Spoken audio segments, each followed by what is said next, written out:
A Wolf Called Wander by Roseanne Perry. Chapter 1. Pack. I begin in darkness, and my nose tells me everything I know. I have a brother, sharp, bigger than me, and all growl. I have sisters, Pounce, who loves to wrestle, and Wag, who talks with her tail, and best of all, my brother Warm, who likes to curl up under my chin, the only pup smaller than me. I nose each one of them, and the damp dirt above, and the dry grass below. I circle the den while the others drowse. I take test runs up the tunnel. They call me Swift, because I was the first to stand up and walk. Wherever my legs take me, I always circle back to the empty hollow spot in the center of the den that smells like home, like the thing I can never smell enough. And then she comes in out of the wind, the best of all smells, Mother. She turns around once, nose touching each of us in turn, and then lies down in her hollow. Sharp, Pounce, and Wag dive for her belly to drink. I could have been first, but Mother's fur is full of smells. From her hip to her shoulder, to her warm, growly breath, she holds smells with no name. Smells that make me want to push beyond the place at the mouth of the tunnel where Mother has said, "Do not pass," and put my nose where the light comes from. I am late for lunch. Warm creeps toward the last drinking spot. I lunge for it, and then, drinking fast and strong, drinking gulps and dribbles and gasps. Mother sings to us as we drink, about the wide world beyond our den, and the story of our life in the mountains. I take in her song like air, like milk, pack, mountains, elk, stars, wind, rain, howl, hunt, mountains, pack. As always, Warm squirms under me in his low-to-the-ground way. He whimpers and pushes his head under my chin. Pop! My drinking spot is gone, belly half full. I move on. I do not even try Sharp. He is big, and there is a bite behind all that loudmouth yowling. I nudge Pounce, but she steps on my head. Wag gives up her drinking spot when I push her away. Wag pushes Pounce, who pushes Sharp, and then he turns to Warm, teeth bared, and growls the one word we all know. Mine! Warm creeps away and curls up in the back of the den alone. One by one, we slide full-bellied into dreams. Before I do, I catch a sweet smell that gives me no peace. I yawn, lift my nose, and yes, there is more milk, and I can claim it. More, and if I drink it, I will grow to be even bigger than Sharp. I find just one swallow in every drinking spot. And now I know one thing my brothers and sisters do not. Hind milk is the sweetest of all. I lick the last drops from my chin and curl my body around Warm, so they will not step on him in the dark. Tell me again, I say to Mother. I point my nose to the tunnel. When can I go outside? It's wild and hungry out there on the home ground, Mother says, and you are tender and tasty, my wolfling, my own. Wait until you are bigger. She sighs at the soft pool of light that has spilled through the do not pass onto the den floor. Wait until you have a fighting chance. I stretch my nose toward the light and stifle the yawn that comes with the stretch. I don't want to wait. My sisters and brothers breathe the slow, deep breaths of sleep. My head bobs, but I fight. Tell me more. The pack belongs to the mountains, and the mountains belong to the pack, she begins, and the wolf star shines on us all. I listen, but the long and winding slide into dreams carries me away. And so I sleep, and wake, and eat, and sleep, until the time when I wake and mother is gone. A cool white glow shines in from the do not pass. I check on all 5 smells of us, and the dirt, and the dry grass, and the echo of mother's smell in her hollow. Everything is here, everything is right, except my empty belly. I feel the sway of it side to side as I pace the den floor. There is less room now, no new smells to smell, only longer bodies to trip over, and Sharp is still the biggest of us all. Mother has never left us so long. Warm whimpers and rubs his head along my shoulder. The pack belongs to the mountains. The mountains belong to the pack, Wag says, and the wolf star shines on us all. Worm chimes in. They go on, the 2 of them, telling each other the story. Sharp pretends not to care that mother is gone, but he puts his teeth on Pounce, just in case she might taste good. She wrestle-stomps him to the ground. I take my nose to the do not pass to learn what a pup can know. Worm shivers at the dare I am taking. I don't care. I am only a paw length over the line. 2 paws over. 3. 3 paws over the line, and I can smell new things. The dark den of the sky has a soft white circle that glows. Smaller white sparks flicker all around it. So many of them. More than tails, more than paws. More even than claws, paws, and tails together. I cannot stop watching them. The cool air carries news of faraway things I have only heard about in stories. Pine, mouse, owl, fir, huckleberry, water. There is more in the air than I can name. I inch forward against Worm's nudge of warning. Do not pass. Crouch. Freeze. It is a new wolf. Sniff. Freeze. It is a not mother smell. Sniff. Wag. Freeze.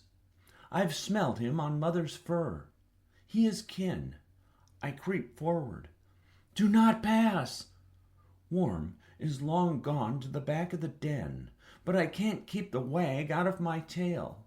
It thwaps on the den roof and rains down dirt. Hush!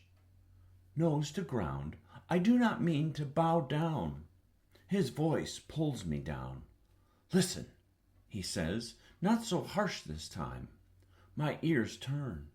The wind brings sound along with smell. Whoosh, creak, pop from the wind in the trees nearby. Hoot and scurry from farther off, and then howl. Howl! My fur goes up all over. It is a sound from my dreams. I feel an answering howl deep inside, but not so deep that the pup watcher can't see it about to come out. Hush, he says. Hush! I swallow my howl and sit on my wag. I wait, hunger forgotten, in the wash of new sounds. The pup watcher waits too. He paces slowly, a gray shape in a circle of trees. I hear water running far away, buzz and chirp, chirp from nearby, the heartbeat sound of running feet from medium far, and then nearer and nearer still, and now I can smell them, mother and our kin. Sharp, Wag, and Pounce are all at my heels now. They crowd in beside me, stepping over Worm and making hungry whimpers. And then mother comes over the ridge, running, with the pack all around her. Mother! She is silver gray and tall with black ears and a black tail tip. Her kin rub shoulders with her. They bow their heads and sing her name. I can smell her sweet, wild, milk wind smell. Come, she says, I am all wag. Outside? I want to be sure. Come, she says, come out. I spring up, but Sharp shoulders past me, and Pounce steps on my hind end. I roll her off, and we burst out of the den together, raining dirt on Wag and Warm behind us. I am out. Out! The bigness of it. This new den with the black roof no jump could reach. I jump anyway, just to try. Wind runs through my fur. My kin knows me from head to tail. I breathe in each one of them. Golden-furred Song, the hunter, and the pup-watcher Growl, who walks slowly and with a limp. I cannot stop the wag. I lick the ground of our gathering place. Salt, iron, ash, home. Father stands above the rest, gray face, black ears, and tall, tall, tall. His scent mark is on the doorway of our den. His is the howl the pack follows. I know I should go to him and share smells, but he is silent and tall. Sharp beats me to it. He brushes past. He is a head taller than me, and he looks down on me just to show that he can. His tail is up as always, but it goes down when he gets close to Father. He ducks his head and slows to a creep. Father gives him 2 sniffs and a growl and nudges him away. Sharp turns to the rest of us, teeth snapping, a growl in his throat, warning us that he is the one to smell share with Father, not us. Warm cries a little. Wag says nothing, but the hopeful lift of her tail droops. Pounce takes the bait and wrestles Sharp to the ground, losing twice before she pins him. I slip by them all and go to meet my father, tall-tailed and nose up. But as I get close, my tail drops like a stone. I almost turn back to bring Warm along, for courage. But some things a pup has to do on his own. Up close, Father is not just gray and black, but golden on the chest and silvered over the shoulders. Dark red runs around his mouth. Son, he growls to me, mine. I sit on my wag, but it will not hold still. I breathe in the smell of him, deeper and longer, until his scent holds a spot in my memory right next to my mother. I will do anything for him. I jump spin, hoping he will like it. I yip wag. Father, mine. I cannot stop smelling the red on him. It makes me hungry, like the smell of mother's milk. But this is a new smell, a richer smell. I can't resist it. I nose his chin. I lick his face. He leans toward me and opens his mouth wide. A great red and runny lump comes out of his mouth. It steams. It is nothing I have ever smelled before, but Father gave it to me. Sniff, sniff. The more I smell it, the more I like it. I push my nose into the pile and rub it into my fur. Mother calls the other pups and lowers her mouth to their licking. She pushes another red lump of something out of her mouth. She nudges Wag and Pounce to try it. Aunt Song does the same for Sharp and Warm. I turn back to Father's gift. Lick, lick, lick. It tastes smooth and rich.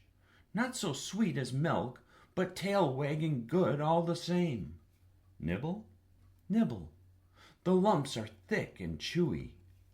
Bite, bite, gobble, gobble, gobble, gulp. Ah, The rest of the pups join in, hind ends all a wag. I eat until I am dizzy full, and curl up in Father's shadow as sleep stalks me. Father noses me into place at his feet. Elk, he says, life of the pack. Chapter 2. Watch. All summer the pack hunts. Growl watches us while they are gone. When the pack comes home, there are steaming piles of elk meat for everyone, and then, best of all, howling.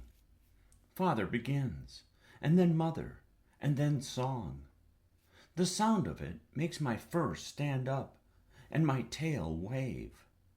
We pups howl together, each trying to be the loudest, stretching our necks out and up like Father does.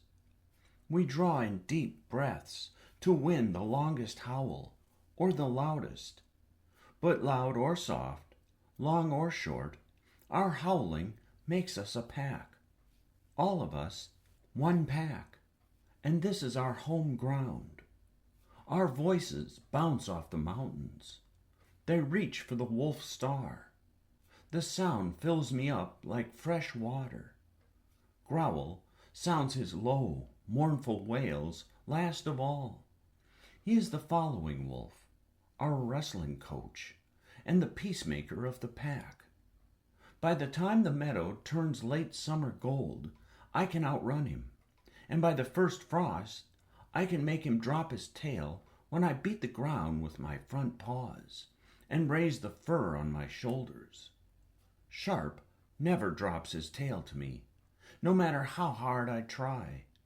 I wrestle him every day, but he slips out of my paws. I run farther than him. I howl longer. I gulp down more meat than anyone, but he is still taller and heavier, louder and stronger. I can run faster than him, but that is my only victory. Mother sees me try and gives me extra licks at sleep time. A lead wolf feeds his pack, she says. No other trick matters. So when the first snow falls, instead of snapping at snowflakes and skidding over frozen puddles with the rest of the pups, I run with Father to the game-watching place. It takes all my strength to keep up, but I am stronger every day. When we arrive at the flat stone by the home stream, I sit at his feet. He studies the mountainside, and I watch him watching. He hears the yowl of cougars and the yip of coyotes and the rattling call of ravens.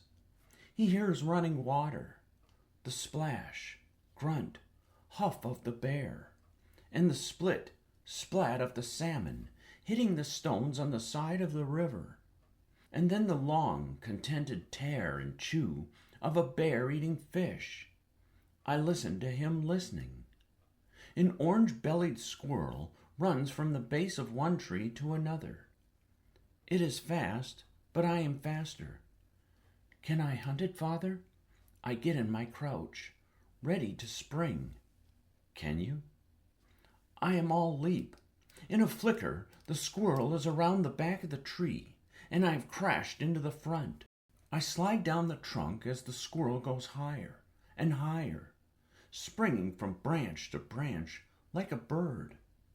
I shake the bark bits out of my fur. Father does not laugh at me, but he wags a little. I sit down again and watch my father watch the mountains. The wind blows. Birds talk to each other. There, Father, right there. A short-legged weasel thing walks across the stream below us. It is black as night, with a broad white stripe from neck to tail and a narrow white stripe down the nose. It is plump. It will be delicious. I could hunt it. I know I could. My spring is ready to go. 2 jumps and I will have him. Father slaps a paw down on my shoulder and presses me flat to the ground. What has your mother said about eating white things? White berries, I say, trying to squirm out of his grasp. White mushrooms, never touched him, not even a lick. I tug and turn, but he will not let me up. He watches me struggle. I am not even making him tired. I huff and puff and pull and strain and finally roll over and lift my chin to surrender. He lets me go. I spring to my feet, nose pointing at my prey. That is not a berry. It is not a mushroom. It is walking. Yes, walking, in plain sight, showing us a white stripe and no fear. What is that animal telling you? I lower my nose and tail. Poison? Worse than poison. I flop back down in the dust and drop my chin to my paws. I could catch it, though. I could get it all by myself. Not even a lick. I look up at my father. He is not laughing at me, except for that little wag. I go over to the weasel thing's tracks and learn their 5-toed shape. Not lunch, waddles slowly, almost teasing, off into the forest. I feel like whimpering, but then I remember to hold it in and sit up tall. Who needs to eat? Not me. I sit beside my father, more watching. The shadows go long, and he is still watching. The rest of the pups have been playing all day, but father is still watching. My wag is long gone, but I am with him, still watching. A scuffle of noise at the edge of the waterfall catches my eye. A black nose peeks out, followed by the most wild-haired weasel ever. Its hairs are long and stiff, and wave out in all directions. It is even slower than the last one. I could catch that thing. I look at father. He is not crouching to stalk it. He is looking at me. Is it delicious? I nose point to the weasel. Probably. The thing goes to a pine tree and nibbles at the bark. The stiff, thick hairs are silver gray at the tips and black at the base. Is it poisonous? No. He wags, just a little. I make a little yip in case it hadn't smelled us, watching so nearby. It turns and doesn't back away. Badgers and wolverines are not big, but mother has warned us about them. Does that thing hunt us? Nothing hunts a grown wolf but men. He is so small. Why is he not afraid?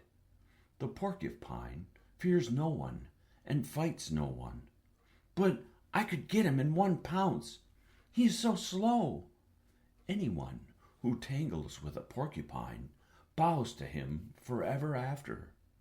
No way am I bowing to that thing.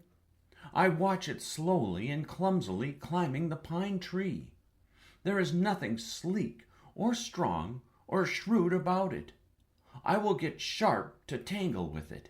Then I will know, and Sharp will have to do the bowing. The wind dies down, and the sun sinks even lower. Ravens come. They circle father and go out toward the prairie. They circle back, and father woofs to them as though they can talk.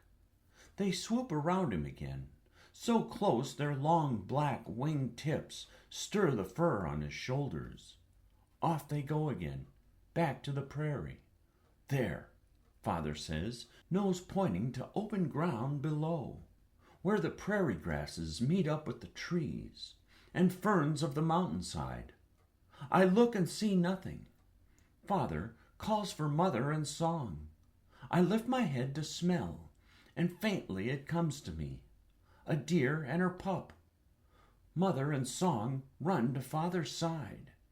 I watch it all, the quick and silent approach, the line of attack, the direction of the wind, the way my father circles around the front, turning the deer back into the jaws of mother and song.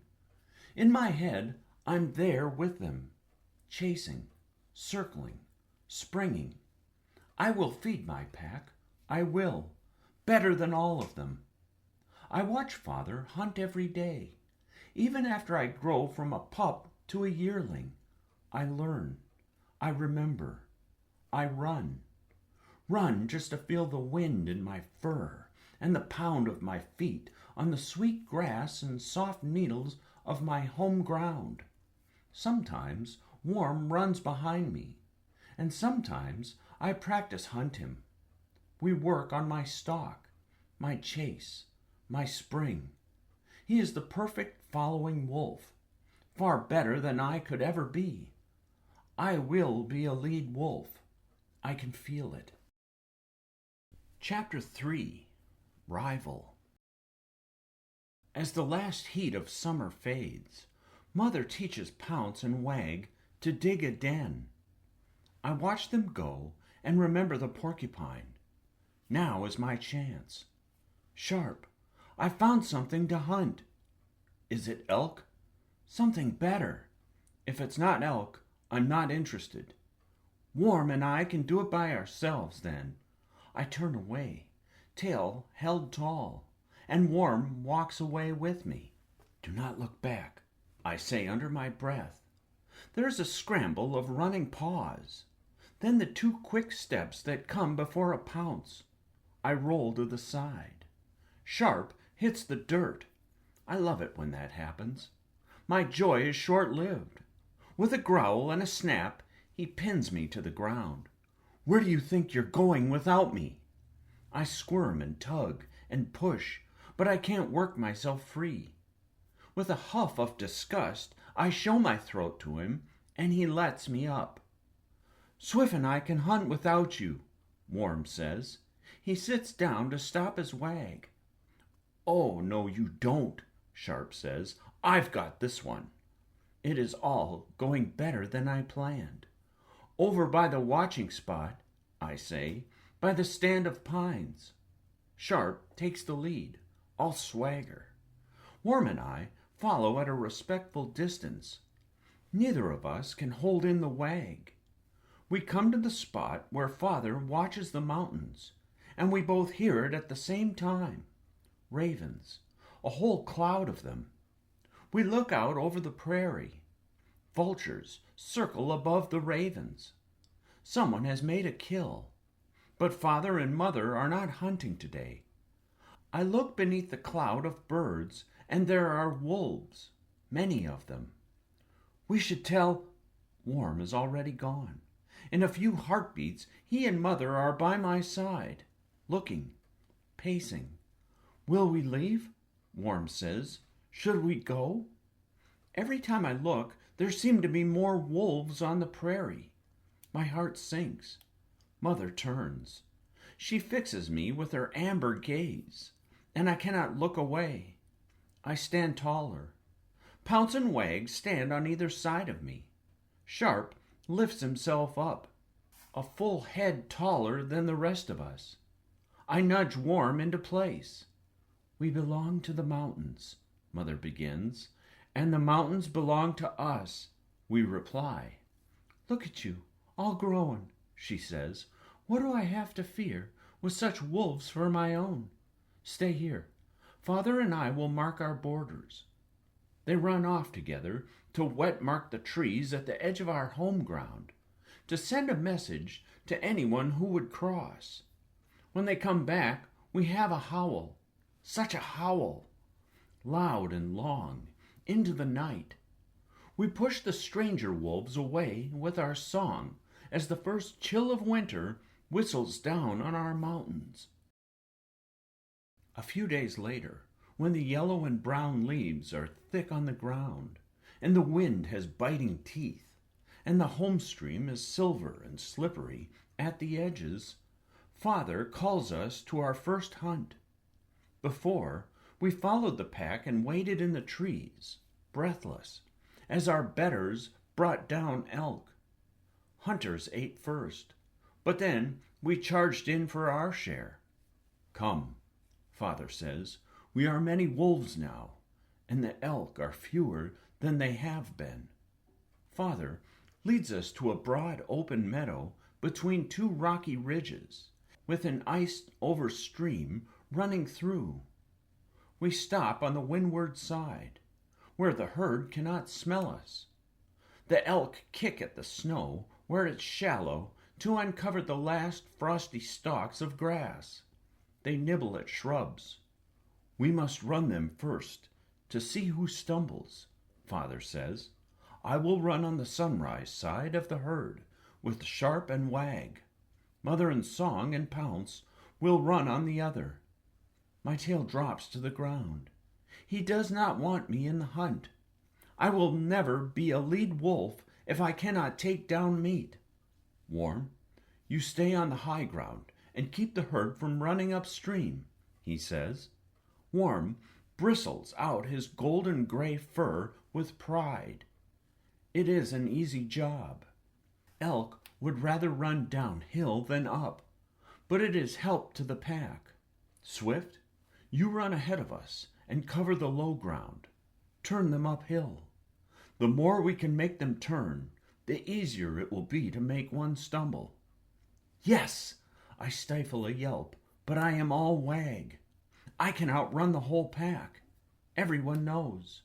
I bump shoulders with Sharp and bite his ears to say so. I will pay for that later, but I do not care. This is my chance. If I do better than him in the hunt, he will never step on me again, or Warm either. Father nose points us into our places above the snowy meadow where elk are browsing unaware. The wind blows toward us hard and cold. The hunt is a fire inside me. I will be the wolf to feed my family. I crouch in the shadow of trees and wait for Father's signal. In all the hunts I have watched, victory came when the pack burst onto the herd like one sweep of the wind. And then, with no signal from Father, Sharp leaps into the open and lets out a yip. The whole herd looks right at him. Go!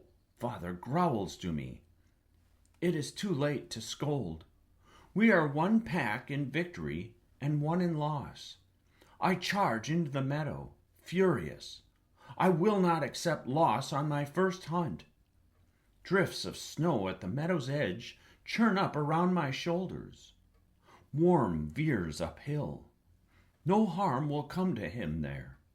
Mother takes her hunters around one side of the herd, and Father takes his around the other.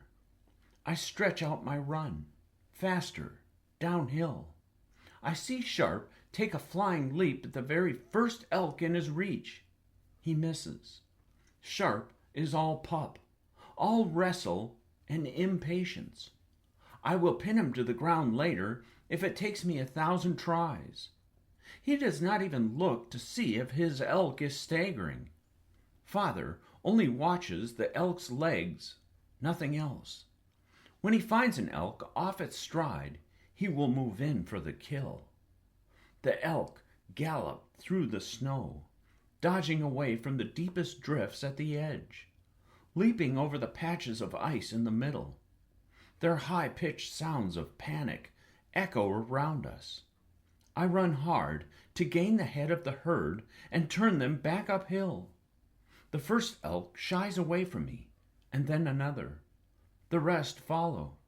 I can hear Father and Growl running behind me. I catch a glimpse of Mother and Song through a forest of running legs. A tall elk with many points on his rack bursts past me. I let him go. He is too fine a creature to catch. I make the rest of the herd turn and then run back to make them turn again. Sharp has shaken off his mistake. He is bounding along at Father's heels. On the third turn, Father sees an elk break stride. He jumps for the throat.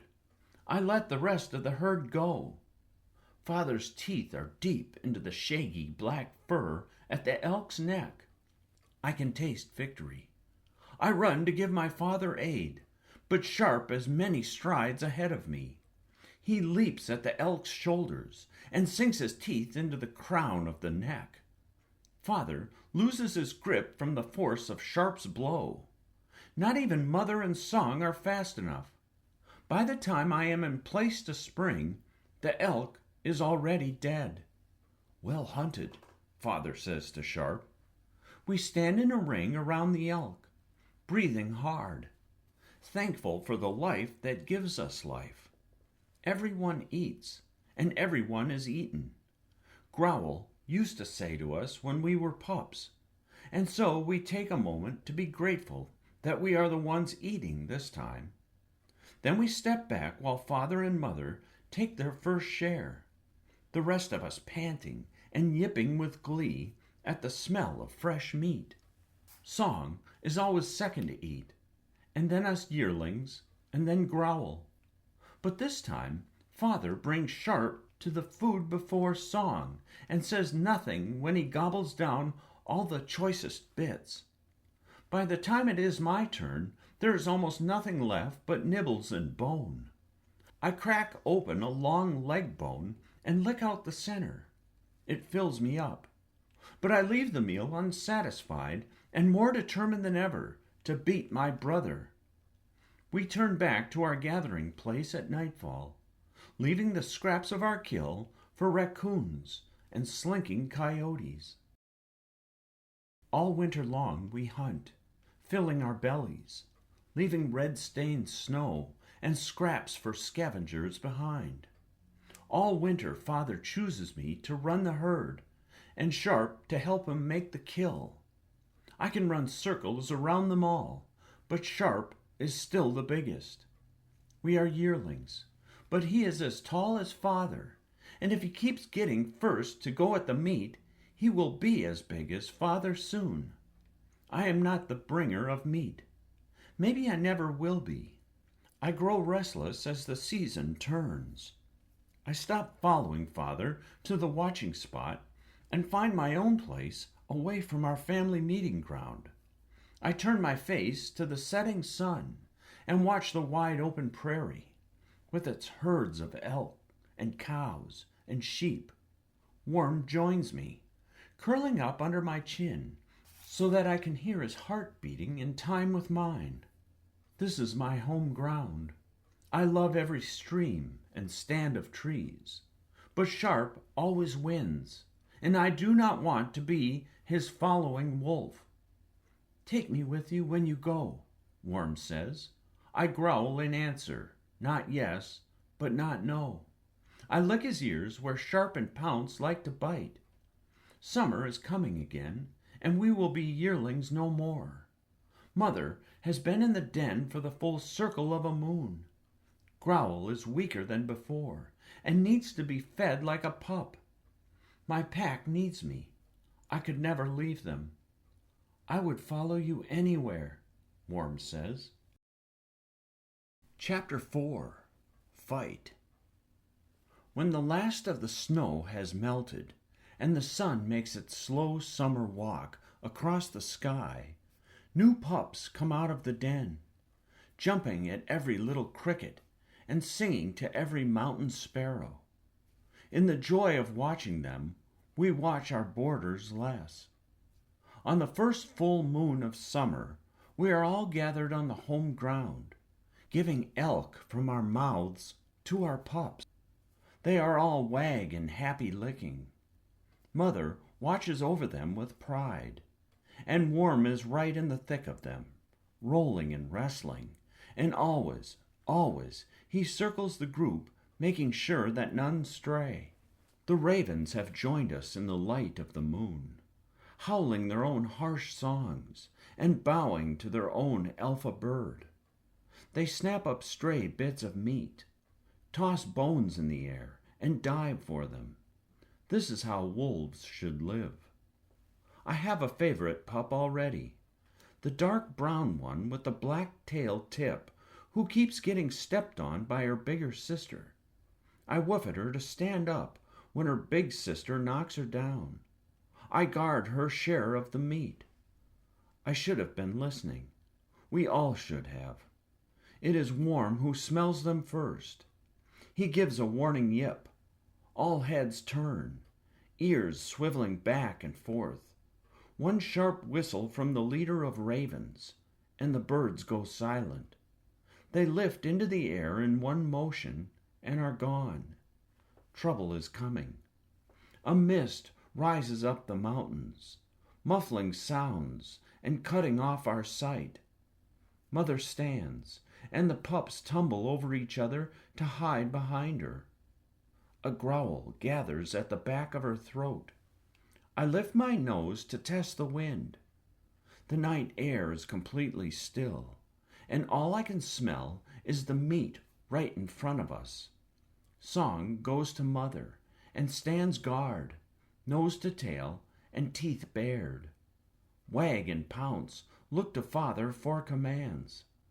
An enemy pack steps out of the trees, a circle of wolves as pale as weathered wood and broad-shouldered. There are many, enough to surround us easily, enough to take us and all our pups if we do not drive them away. They speak in snarls, and their ice-blue eyes say, "Mine." Father rises up, tall and mighty. The enemy wolves are many, but he is strong. Mother sprints up the mountain, calling the pups to follow.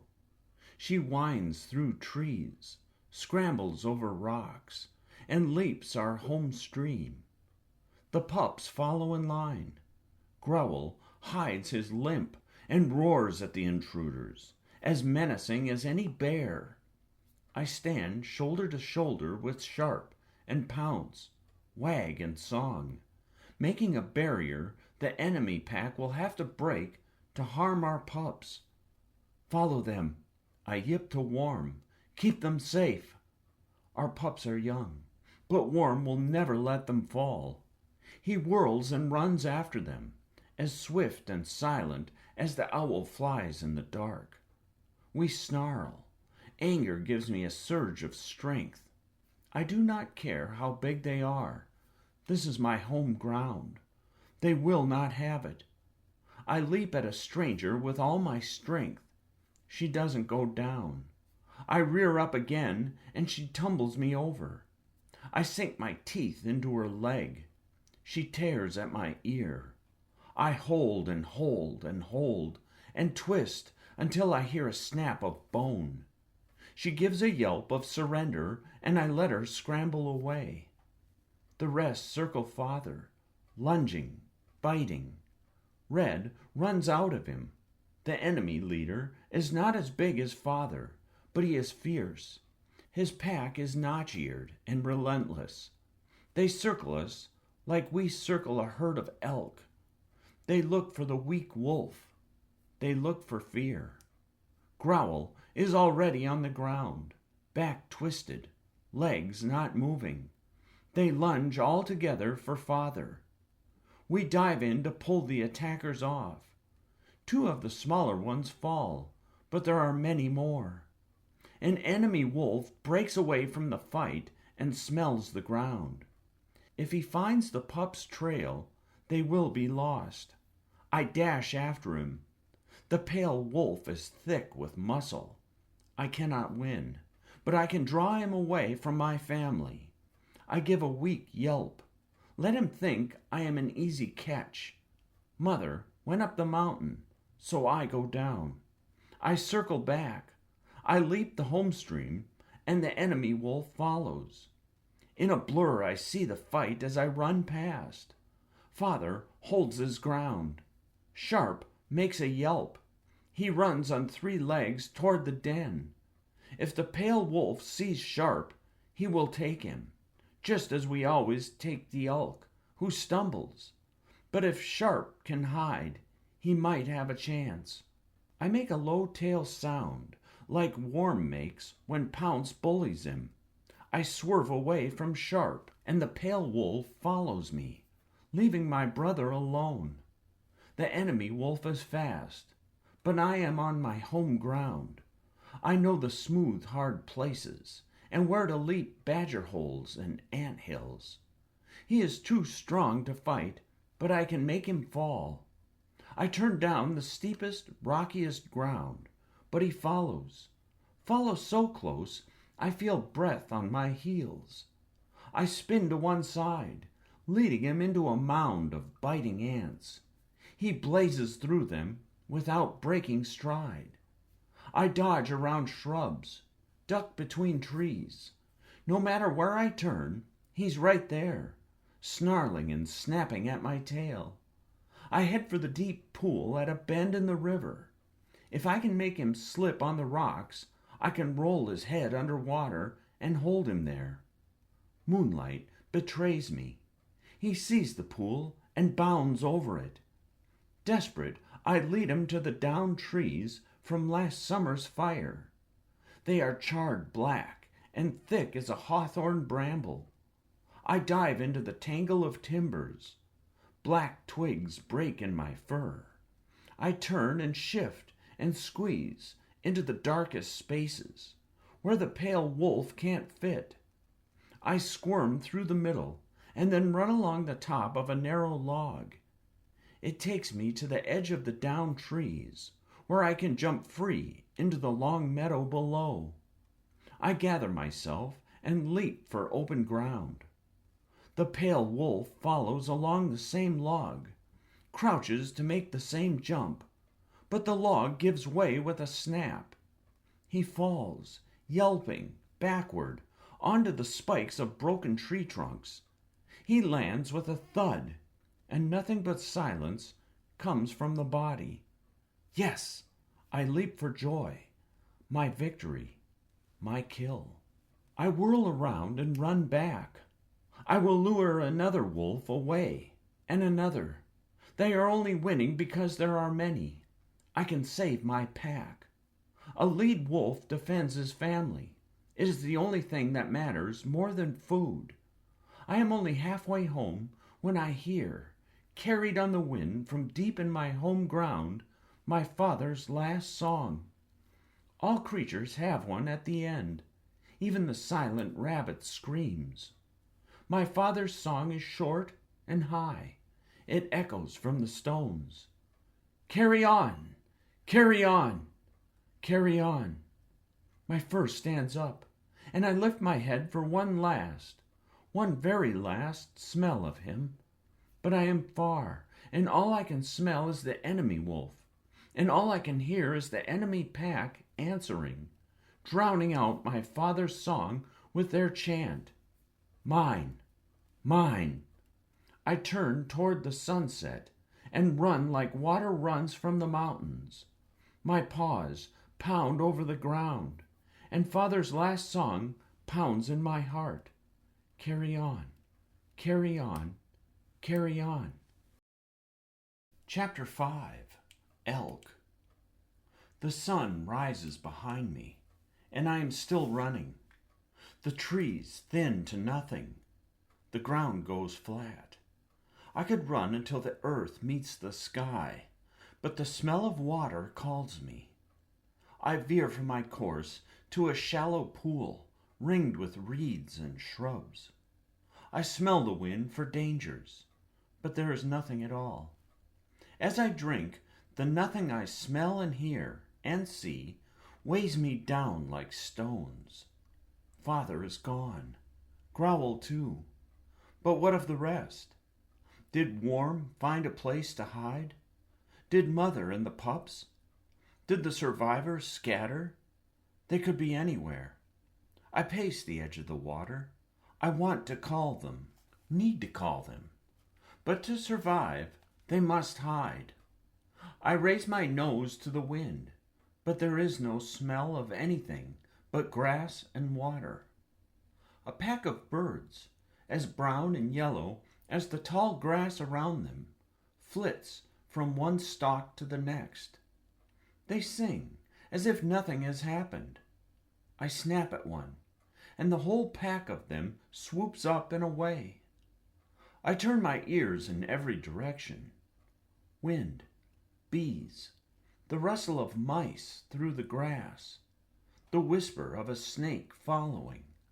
I turn a full circle twice. I am alone. Should I go and find them? Wait here by the water?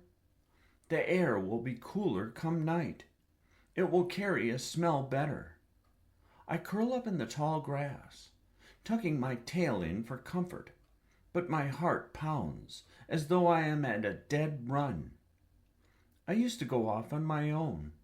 In the mountains there was always something beautiful just over the next ridge. A lake, a berry field, a sheltered patch of ice.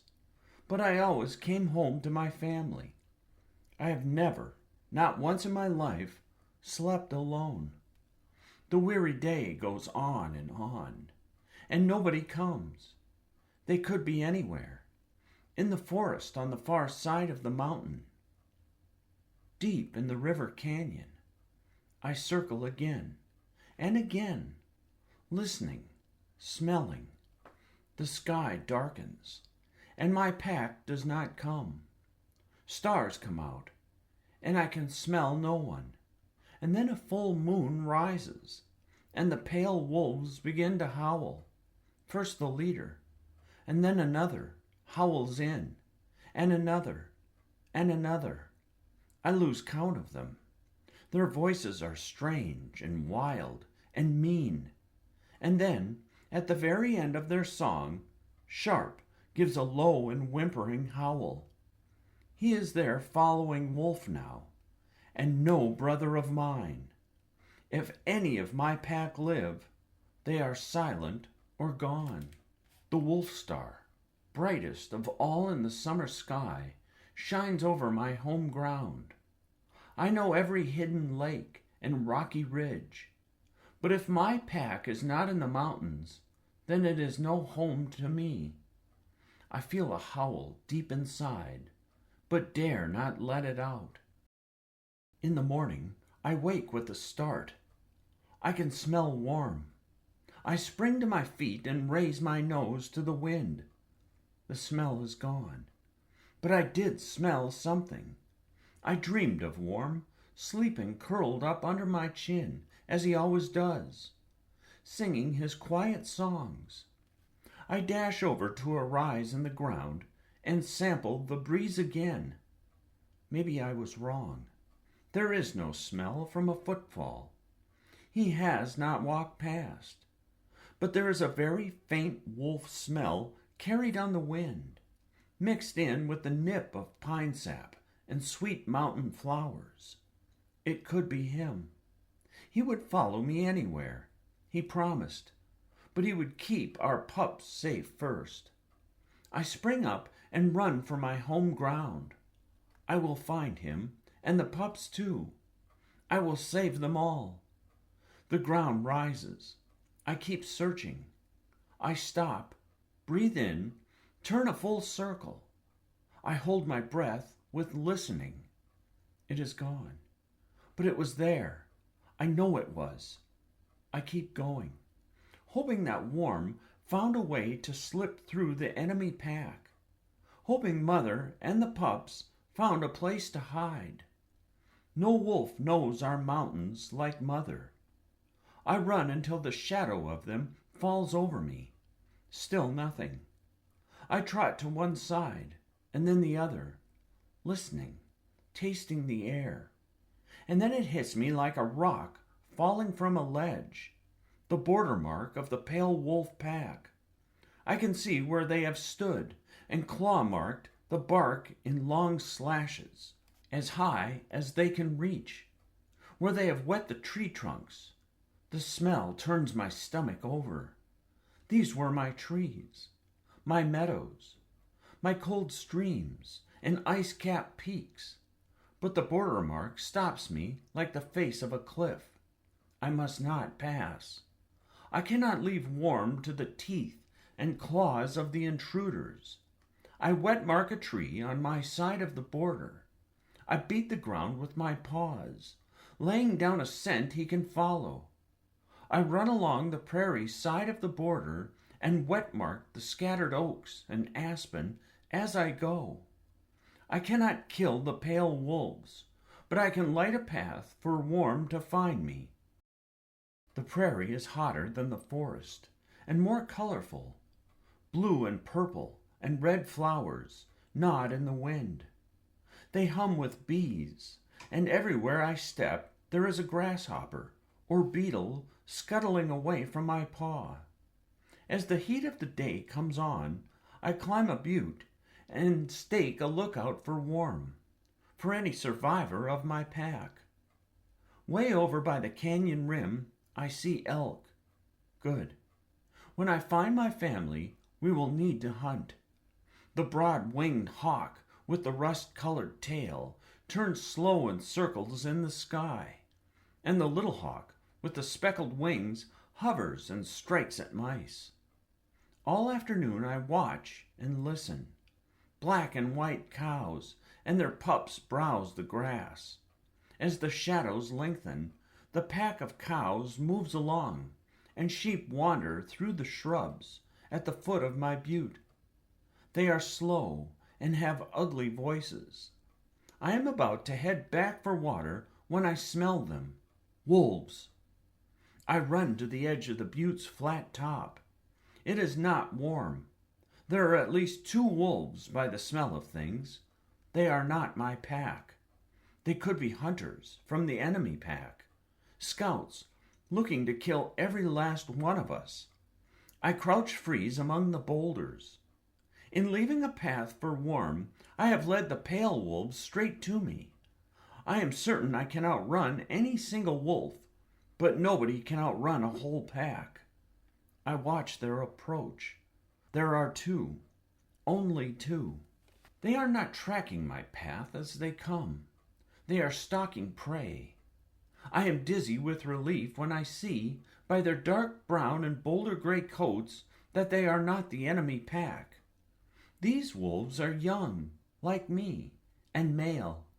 I listen and wait for the rest of their pack to join the hunt, but no one else comes. They must be on their own. Yearling bachelors. They drop into the waiting to hunt crouch with their eyes fixed on sheep. Coyote food. Father never fed us sheep. I look from one wolf to the other to see which is the leader. They both carry their tails tall. They are both inching ahead to be the first to spring. This is not going to go well. The brown wolf springs first, but the sheep ducks to the side, whirls free, and runs screaming across the prairie. The gray wolf springs a moment too late and only manages to grab a hind leg in his teeth. He holds on to the kicking sheep as all the rest run away. The brown wolf turns back and drives home the killing bite. Afterward, there is no nod to thank the lead wolf, no pause to honor the life of the meat. Both wolves tear through the skin, spilling guts in the dirt, and dragging the choicest bits of food from each other's mouths. A disgusting thing to see. No order in the pack, no respect. Maybe they are orphans. They must have learned to hunt from watching coyotes. I turn away from them and look to my mountains. Mother and the pups could have escaped. They could be on the far side of the mountains.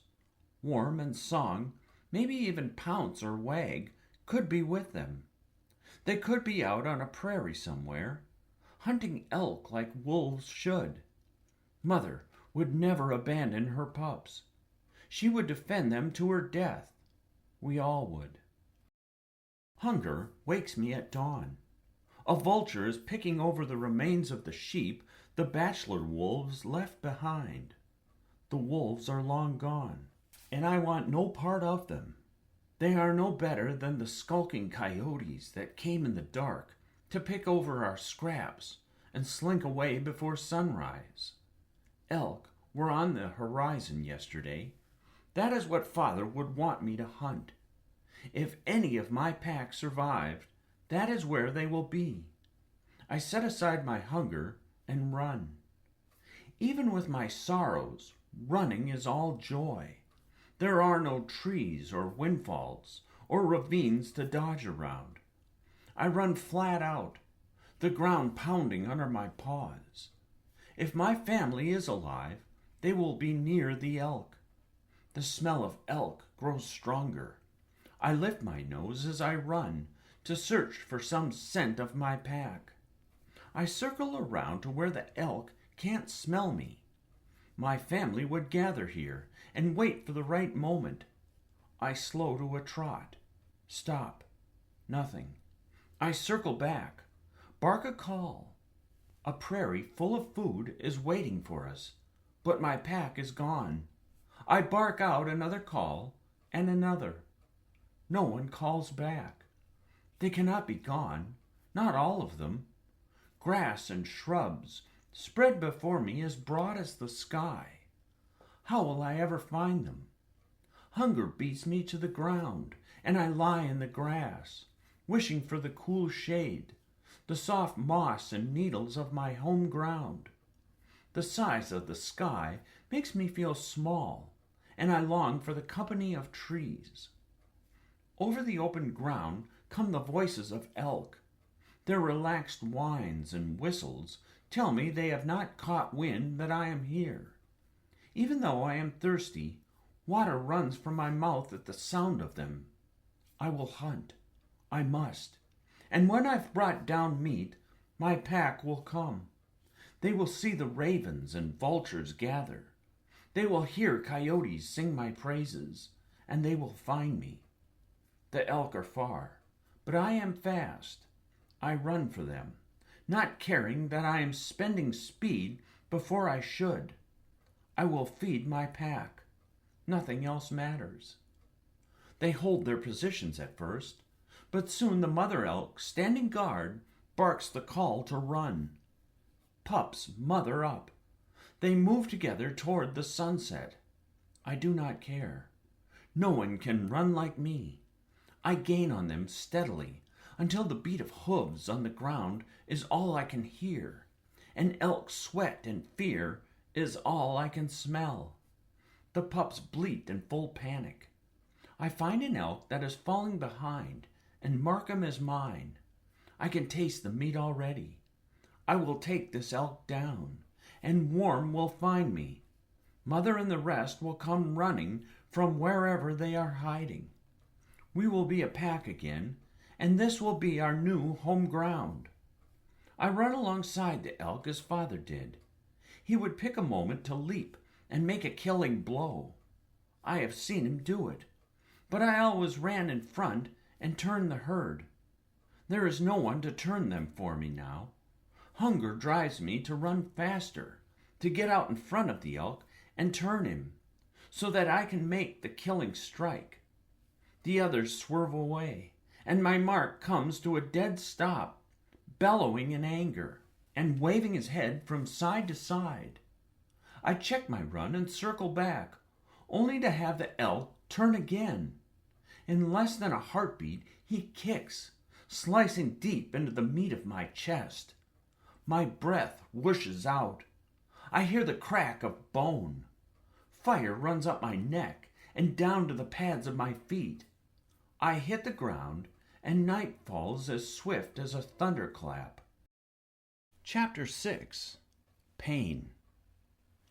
Darkness clears like a lifting fog.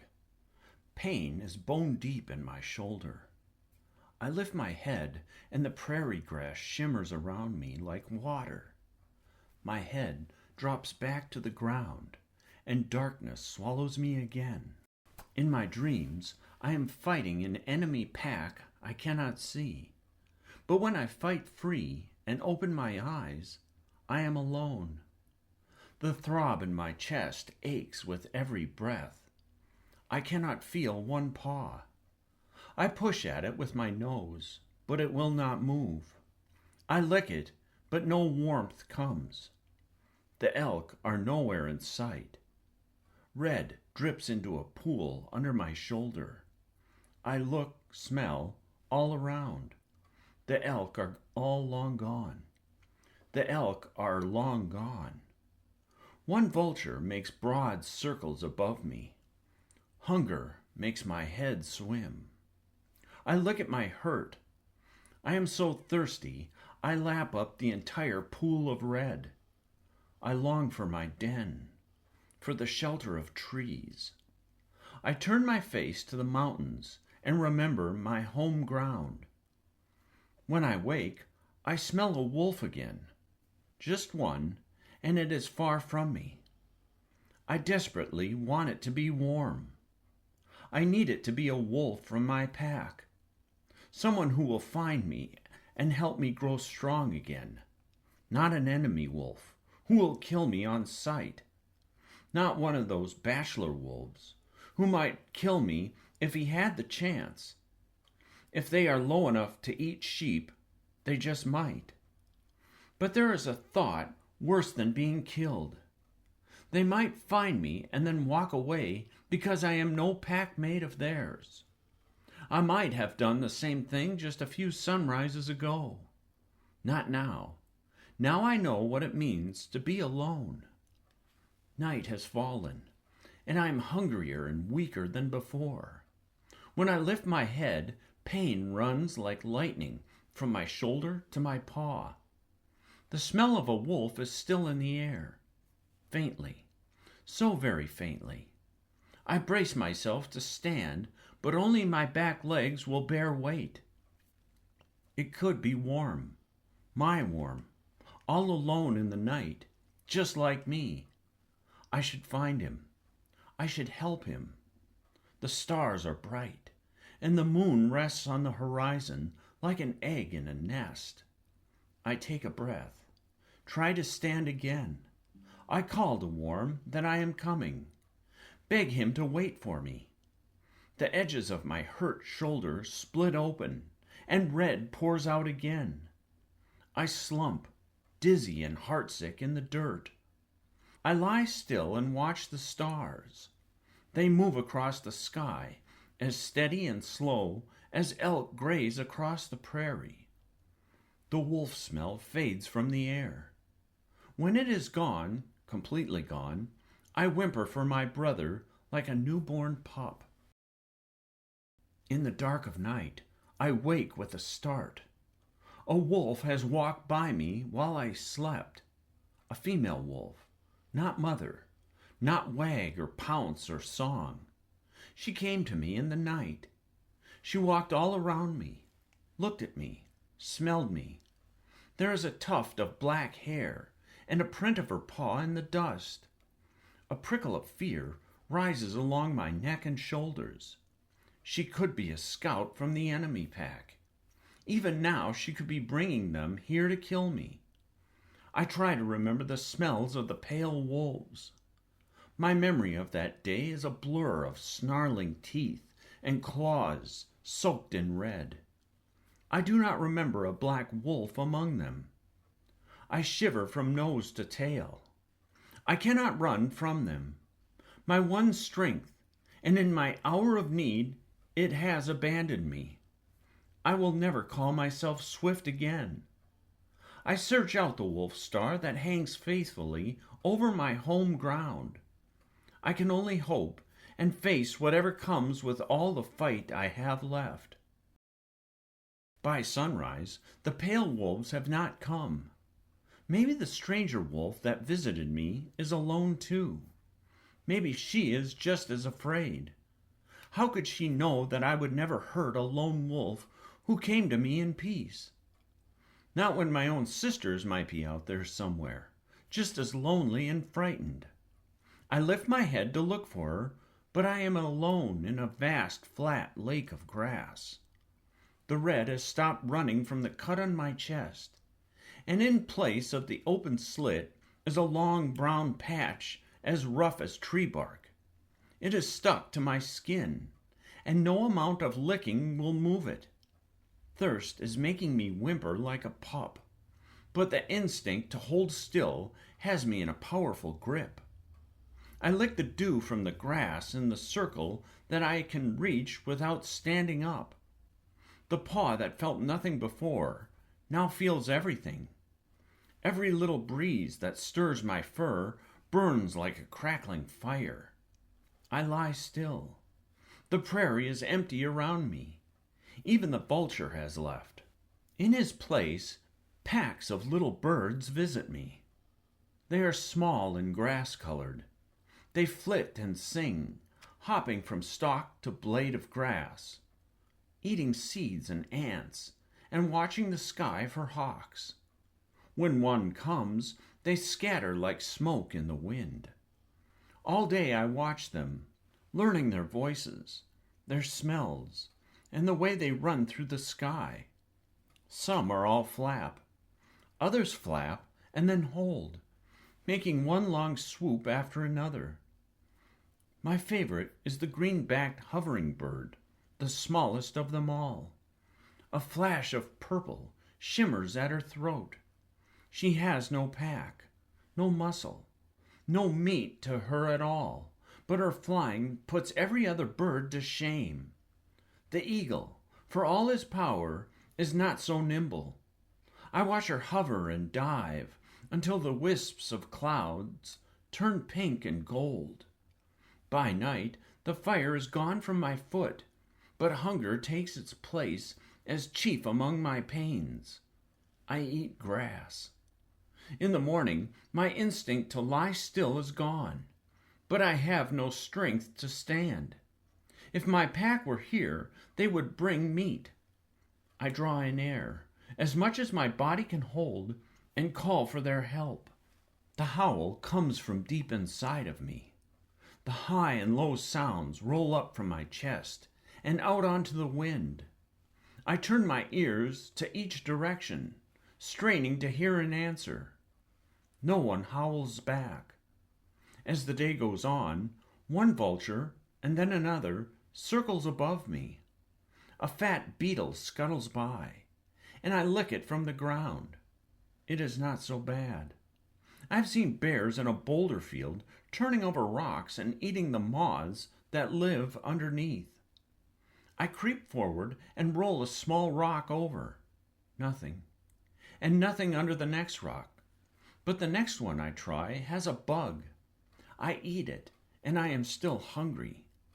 I slap a butterfly out of the air with my good paw. I eat it, and I am still hungry. Another vulture joins the circle in the sky. All creatures eat, and all are eaten in the end. But I am not ready to be eaten. Not today. I want my pack, my own pack. I want to run, to hunt, to live. I tell the vultures so as plainly as I can, but they keep circling above me, waiting. I cannot run. I can barely walk, but I can creep, and my nose tells me that mice are nearby. I take a step toward the smell and rest. Take another step and rest. The sun is lower in the sky, and the green hovering bird comes again to dance around my head. When I turn back to the work at hand, what I have thought was a pile of stones in front of me uncoils and slithers away. Mother warned me about snakes. They are sharp-toothed and do not like to be stepped on. But are they food? Father would be ashamed of me for thinking so, but today anything that moves is food. I crouch and prepare to stalk it, wondering how fast it can go. It makes a slow loop across the grass, and then, like lightning, it strikes. And with a wild squeak, an orange-brown vole disappears down its throat.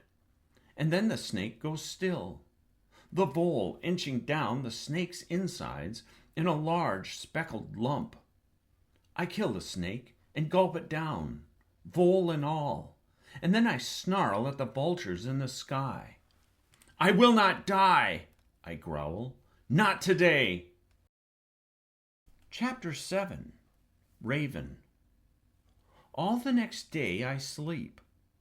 The stiff bark over my cut itches, but my tongue is too dry for licking. My leg hurts, but it will bear weight. In the cool of the night, I walk toward the smell of water as slowly as a bear walks out of its winter den. At sunrise, I see a ditch full of water ahead. The stench of cattle is thick on the ground, but I do not care. Without water, I will die. A few steps closer, and the scent of men stops me in my tracks. In the mountains, we found the smell of men around circles of stones and ashes. It is the smell Mother taught me to fear above all others.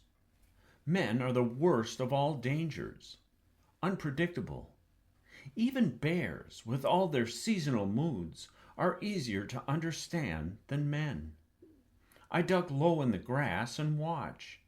There is no sight or sound of men. I creep closer and get a look-smell at the prints.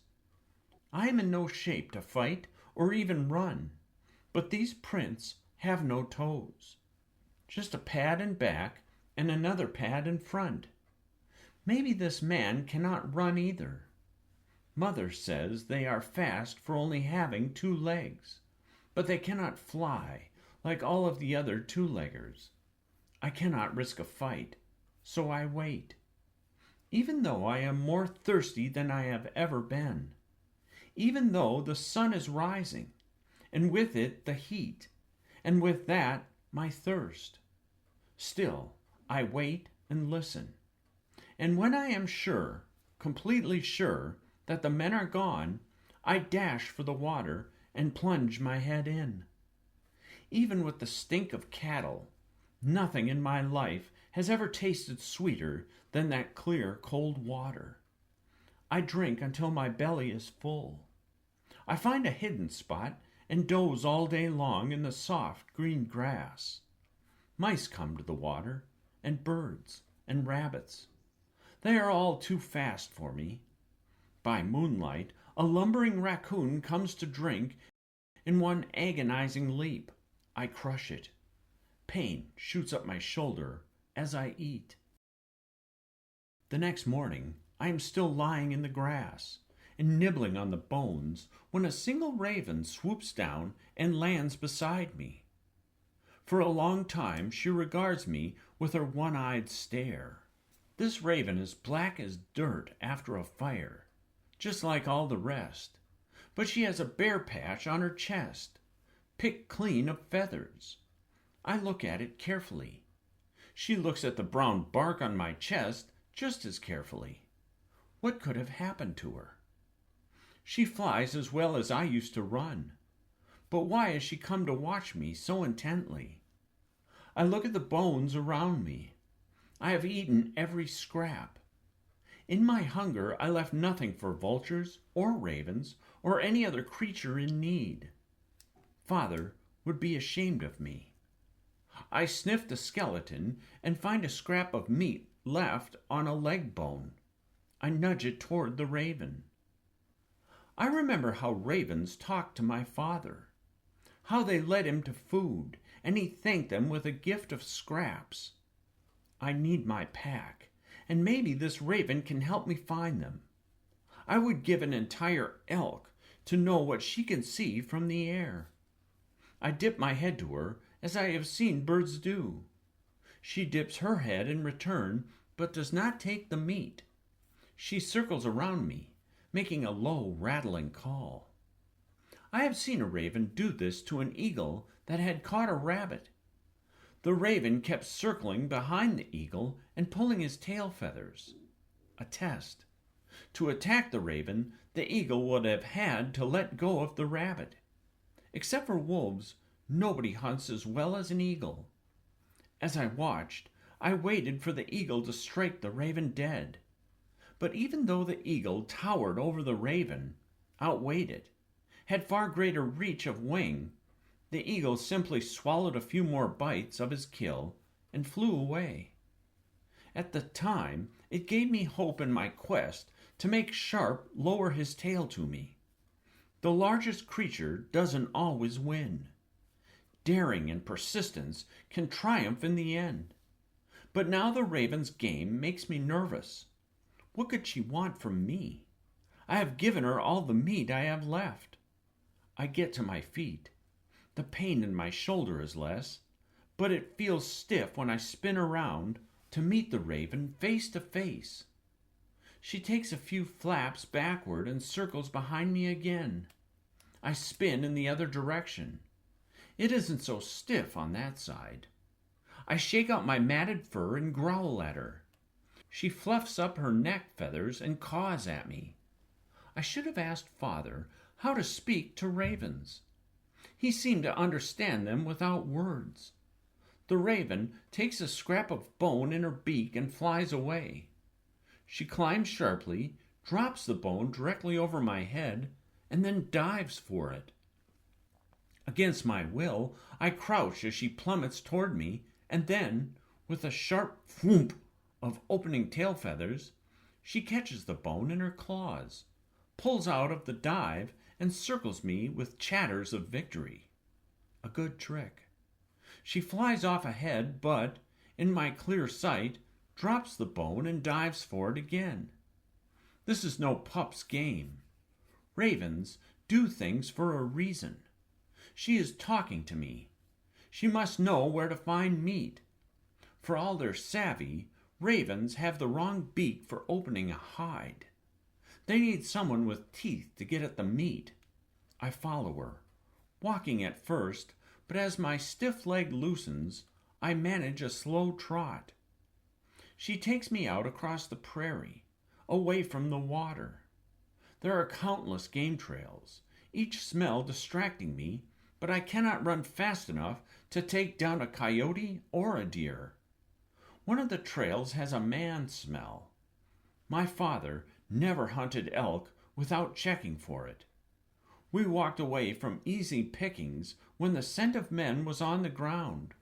I am happy when the raven leads me away from that path. The sun rises high in the sky, and I am weary enough to stumble when I hear the sound of rushing water. I stop, listen. There is no water smell. I can only smell hay and mint, and a few other things I have never smelled before. I pause and lift my head, turning from side to side to make sense of what my nose tells me. We come over a rise in the ground, and before me is a green meadow, with no elk or deer or any other good thing in it, only nodding rows of dark green mint, stretching on in unnatural straight lines. Mother showed me a man's home ground once, from far away. It had plants in straight rows and great patches of bald earth. Men do things for no reason, she said. A man sat upon a noise-making thing and rode its back around and around in wide circles over the dirt, for no reason. There was good water to one side of him, and a deer with her fawn hiding in the dappled shade of an aspen on the other side of him. He had no use for food or water. Men do much with dirt, Mother said, but they can kill with a look and a loud noise. Keep your distance. There is no understanding them.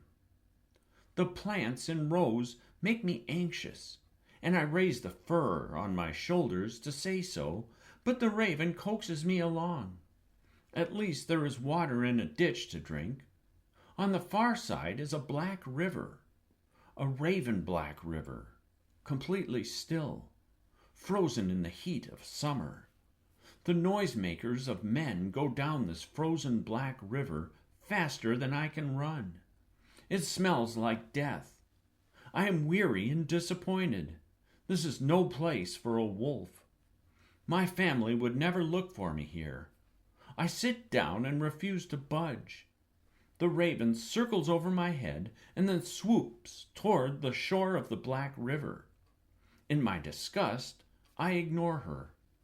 The raven just as stubbornly swoops from me to the shore and back again. I do not care. I am not moving a step closer. In all the shock of bad smells and loud noises, I almost don't hear the coyotes. They scamper around the mint field in a yapping yellow mass. They go to the raven and, with yelps of glee, fall upon whatever she is showing them. My stomach rumbles and water runs at my mouth. I have not eaten since yesterday. I need a full belly in order to heal as I should. I stand up and make my way toward the feeding coyotes. If they see I'm injured, they will turn on me. But if I can scare them away with a howl, I can carry off some meat. I warily circle downwind of them and then stand at the top of the ridge. I raise my head and let out my fiercest howl. The coyotes scatter as though they have been swept up by a storm. My tail rises to see them disappear into the tall grass beyond the farm. I turn back to claim my prize. It is small. Much of it is already gone. I am too hungry to complain, but then I see the paw, not the broad hoof of an elk, nor the narrow one of a deer. A paw, 5 pads and 4 claws. What skin is left shows brown spots on white and soft, drooping ears. I turn away in disgust. I will be much hungrier than I am now before I stoop to take such leavings from a pack of witless coyotes. I turn and walk away. As the sun lowers and the air cools, I hear a howl, and for a moment hope leaps up in me.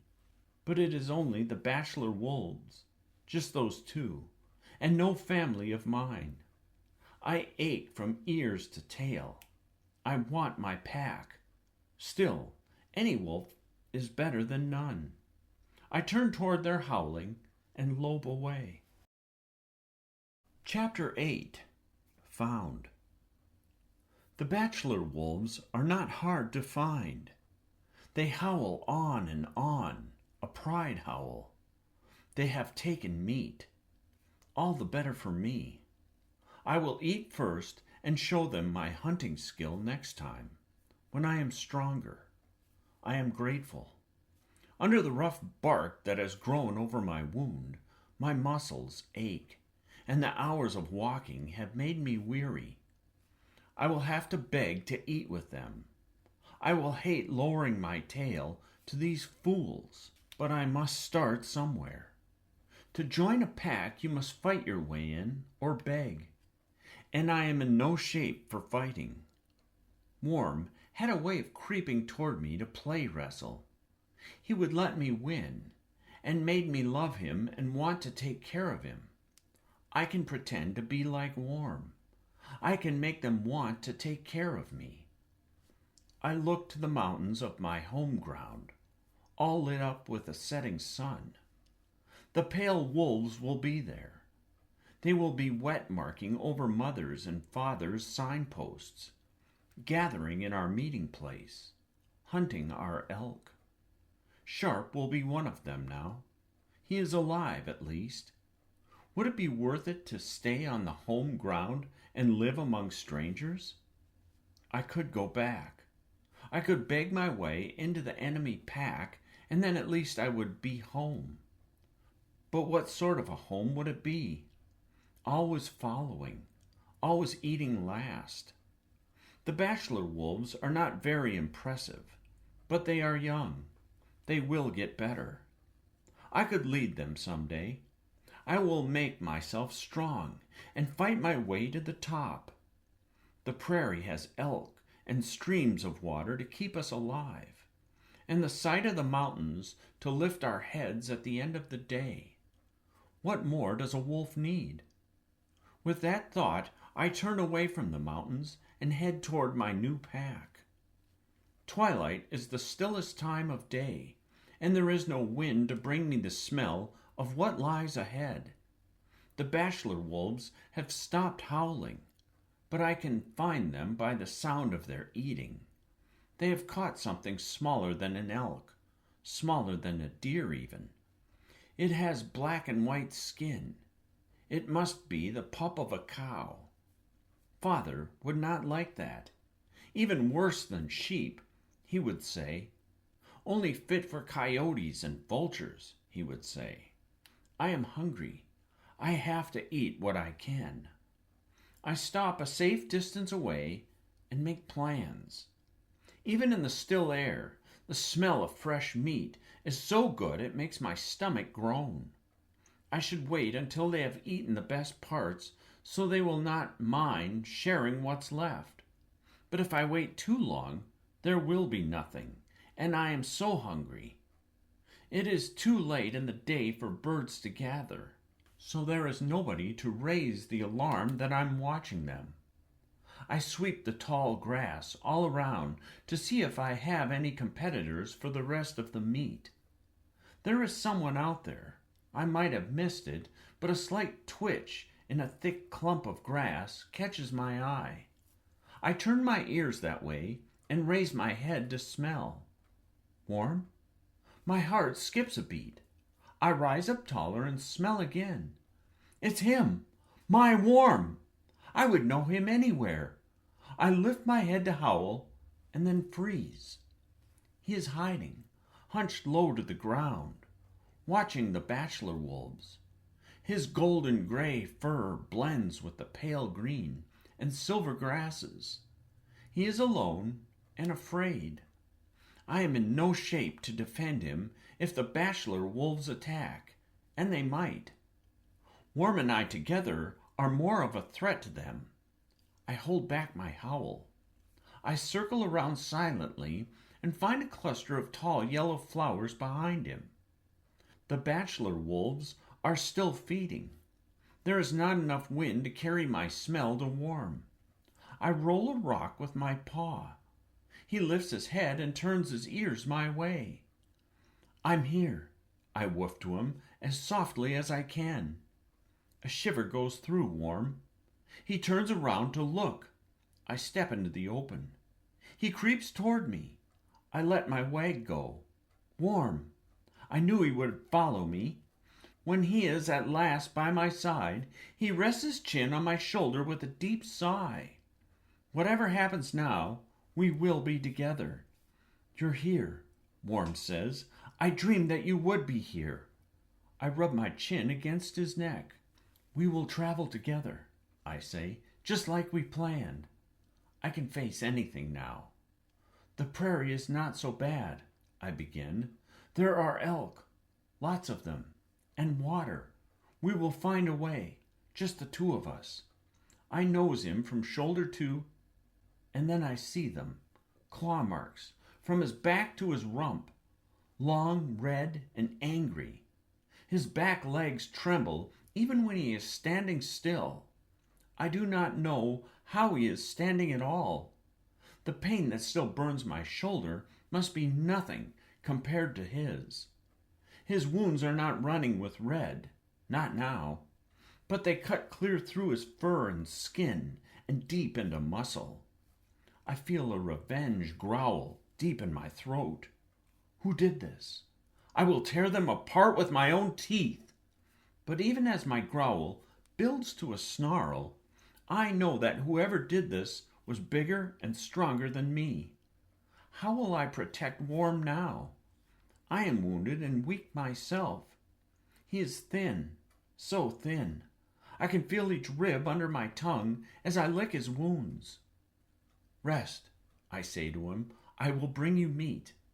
I nose him down where the tall grass covers us both. He needs rest and food. He needs me. I knew you would get away, Worm says as he curls up on the ground at my feet. You are the fastest of us all. I lick his ears the way he likes. Across enemy ground and clear out here on the flat, you never gave up. I would follow you anywhere, he says. My heart aches for him. He has not said what became of Mother and the pups. I want to know the truth, and I dread knowing. I have often seen Worm scared, but never this weak. I cannot ask him. Not now. I will feed him. I will make him better. And then if Mother and the pups survived, we will find them together. I turn back toward the bachelor wolves and their kill, toward the food that will save us both. Chapter 9.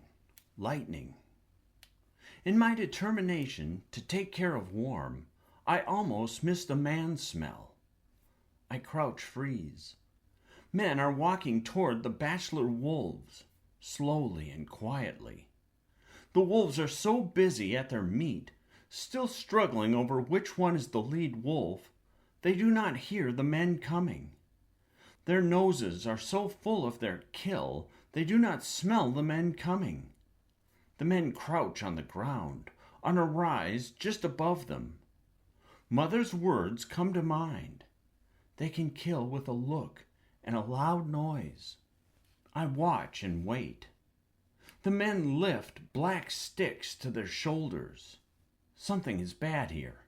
I can feel it. The fur all over my body rises.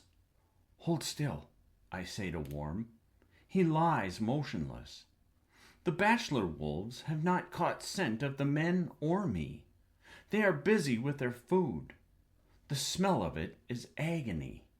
I need that meat. 𝘠𝘠𝘪 needs it even more. If only the men would go away, I would be begging for my portion, eating, bringing a bellyful to share with 𝘠𝘠𝘪. I am tempted, sorely tempted, to join the feast. The men are just watching. But mother's words linger. They can kill with a look. What does that mean? And then the men throw lightning from their sticks, a flash of fire, a clap of thunder, and the wolves go down. The brown wolf goes to the ground without even a cry. The gray one yelps aloud. He struggles to run, but his back legs won't move. He drags them for a few agonizing steps, and then another lightning bolt flares, and another. The men are shouting now. Both wolves are down, but the lightning and thunder go on.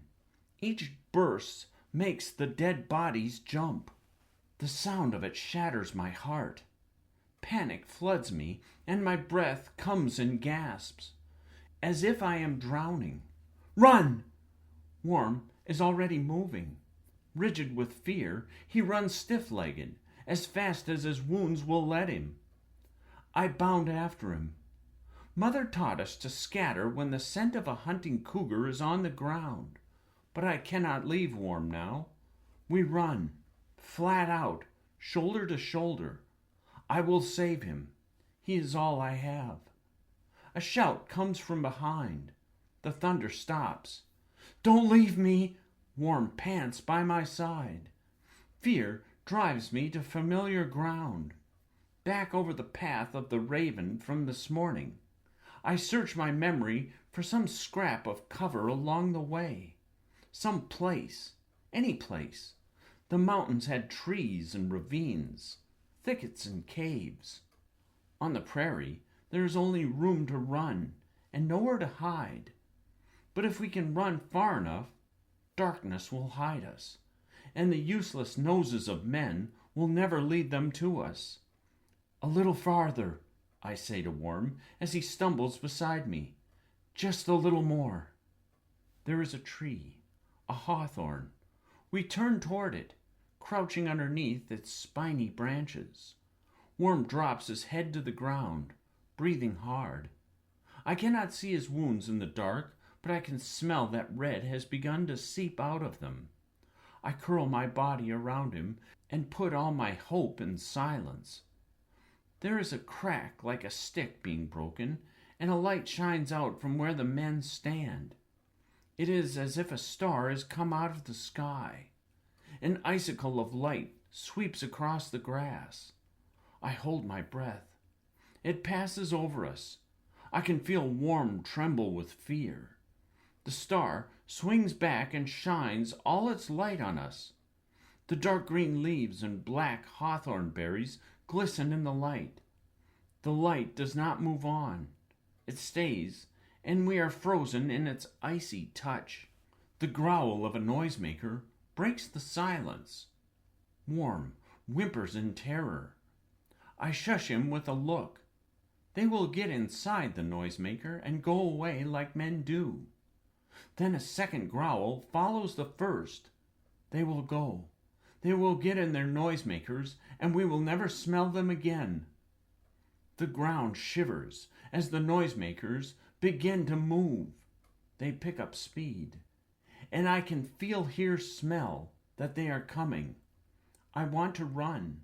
I need to hide. Pain saps my courage. There is nowhere else to go.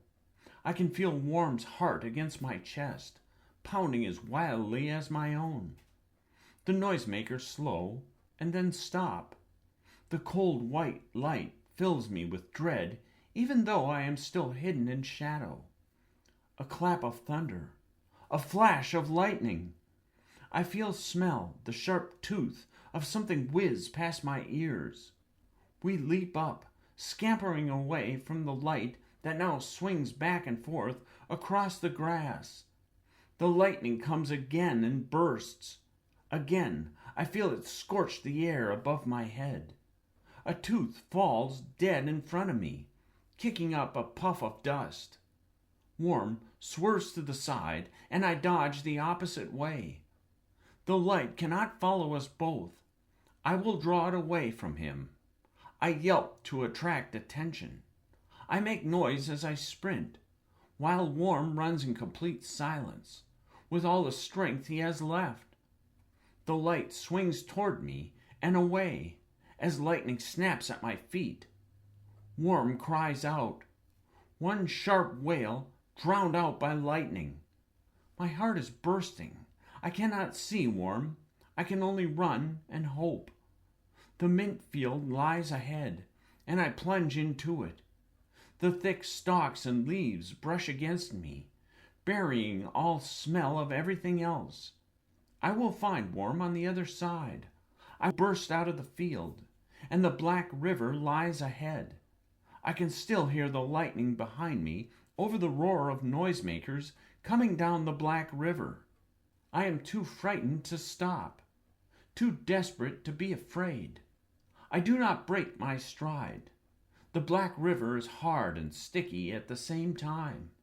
The heat of the day lingers on it. A huge noisemaker lets out a call like a bull elk. It swerves to one side and the other. I jump for the far shore, and it whooshes behind me. The far side of the black river is steep and grassy and dark. I fall down it, rolling over and over, tucking in my legs so they will not break. I tumble down in darkness, and when I finally skid to a stop, the night has gone silent, and I am utterly alone. At first, I can only lie flat on the steep rocky hillside. The ground still seems to be spinning. My breath comes in ragged gasps. My own heart beating is the only sound I can hear.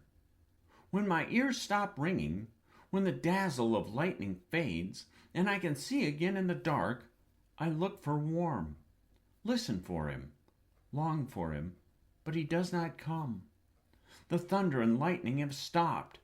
The sweep of cold light across the ground is gone. The sound of the noisemakers is gone, and Worm is gone. I should go back. If he is alive, he will need me.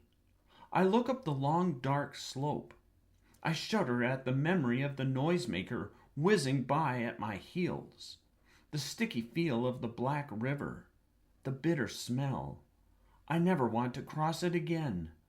I should go back, but the dread of all I have seen, heard, smelled. How could anyone survive it?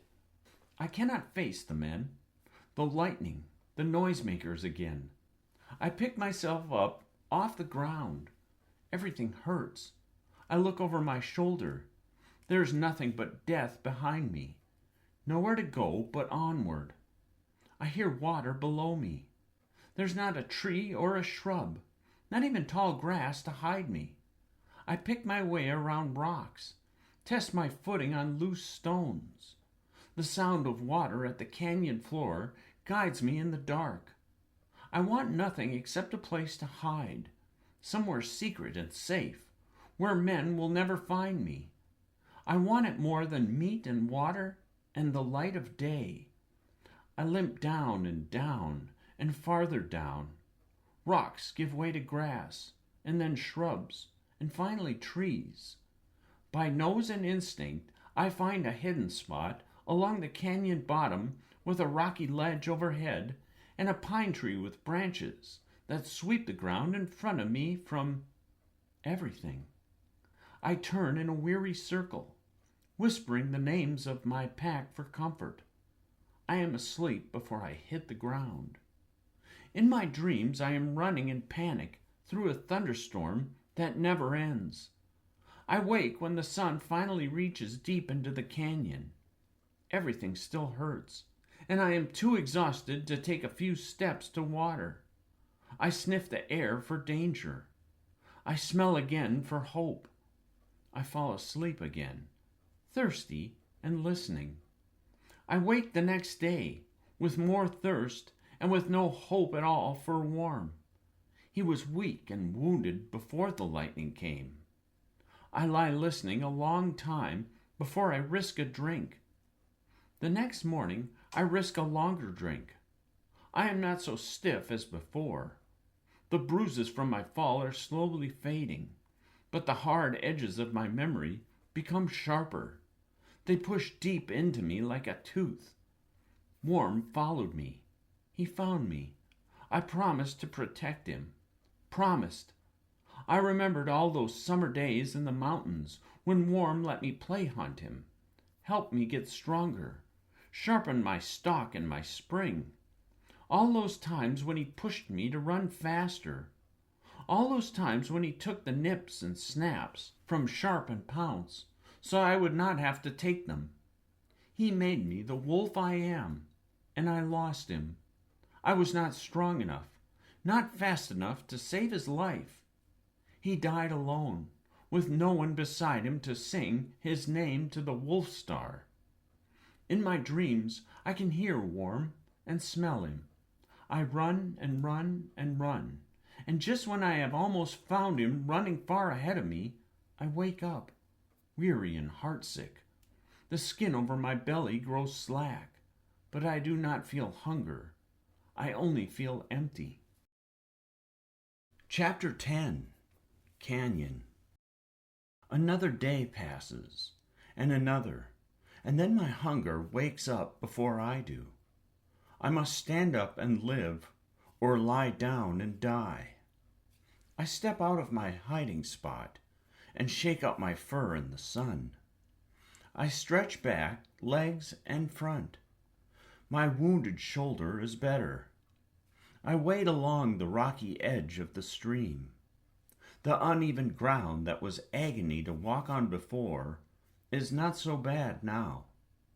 I smell for some sign of deer or elk that water here. My heart sinks even as I do. The whole time I lay hidden, nothing came to drink. The canyon walls are too steep and the shore too rocky. I can feel the loose skin of my belly sway as I walk. Far above the canyon walls, I see the silhouette of a raven. I bark a call just because it has been so long since I had anyone to talk to. The raven calls back. She circles down and lands beside me. She has the same bare patch on her chest as my raven from before. My raven! She struts the length of me, and I stand tall to show that I am stronger than when we first met. The rattling call of a kingfisher makes both of us jump. It flies low over the stream. It keeps saying the same thing, over and over, loudly. It hovers like the tiny green bird on the prairie did. Then it dives into the water and emerges with a fish. Good trick.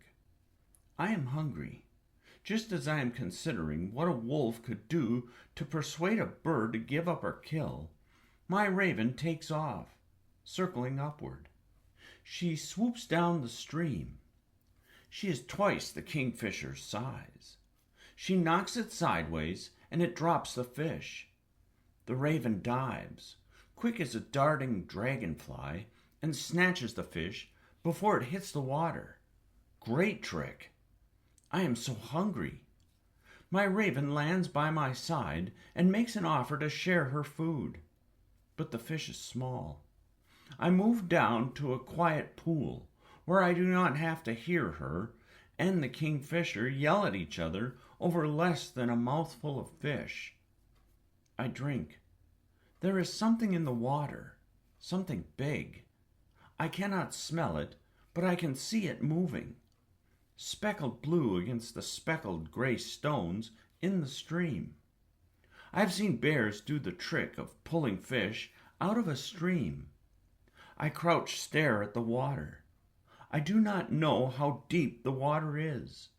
I only know that I am hungry.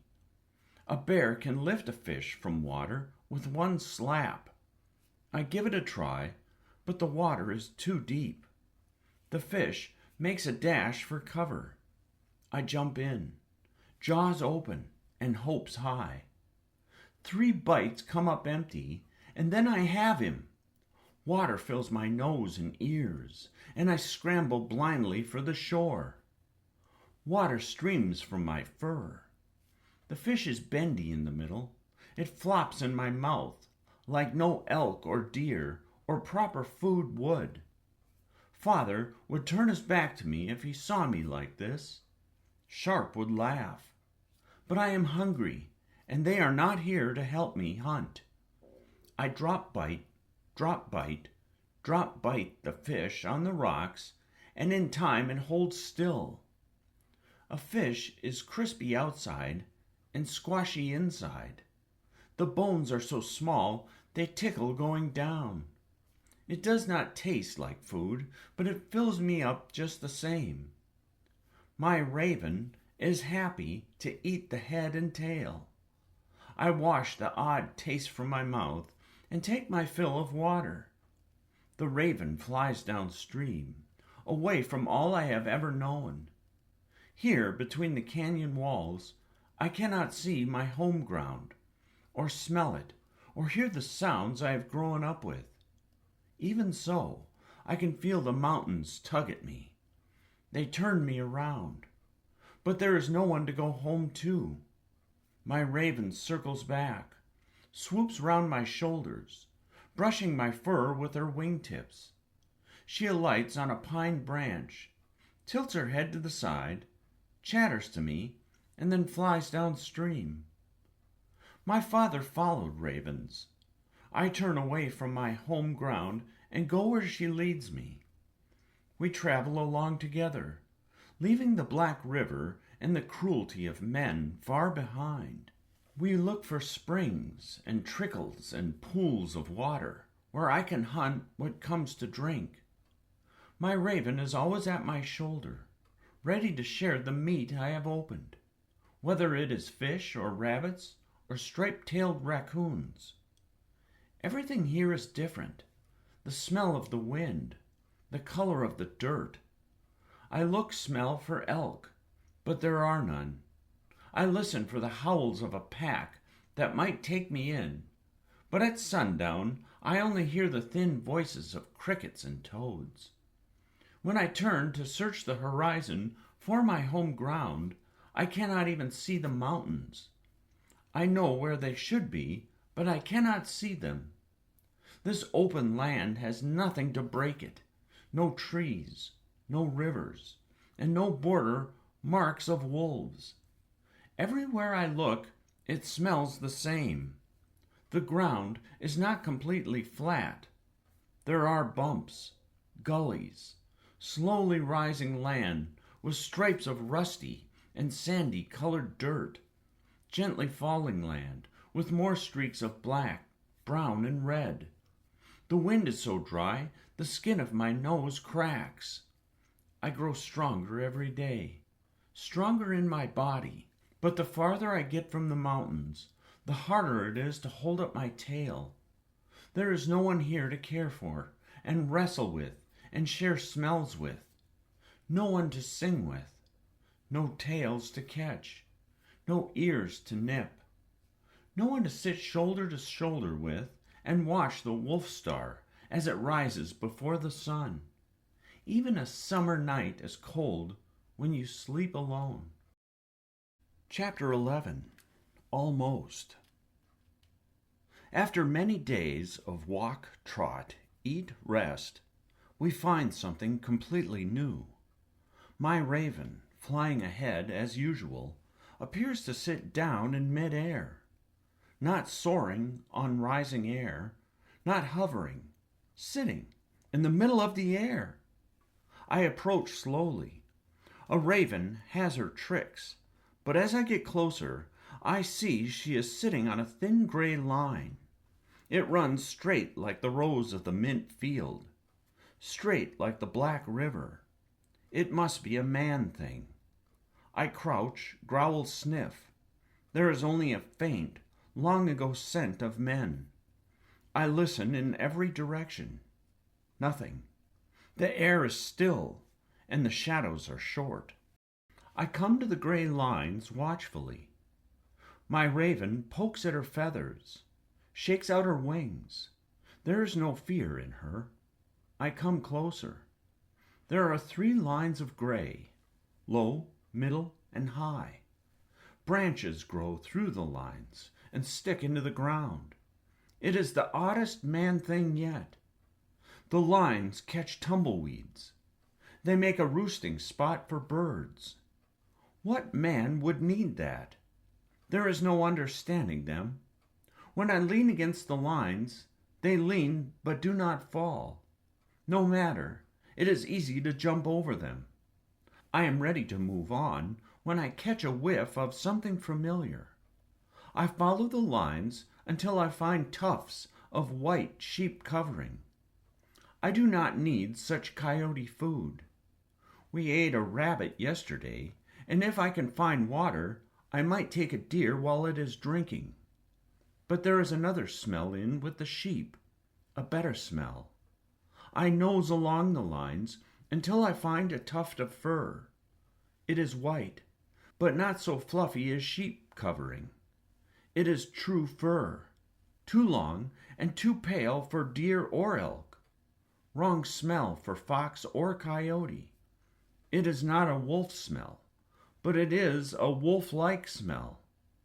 I have been so long away from my family, I throw my head back and howl.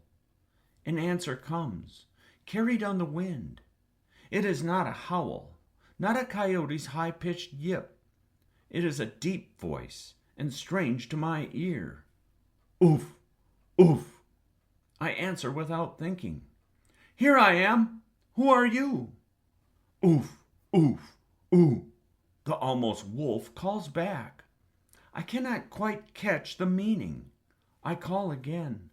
My tail is high in the air and wagging like a pup. I swivel my ears to pinpoint the sound. Oof, the almost wolf says. I do not care what that means. I take off running. As I draw closer, the smell becomes stronger.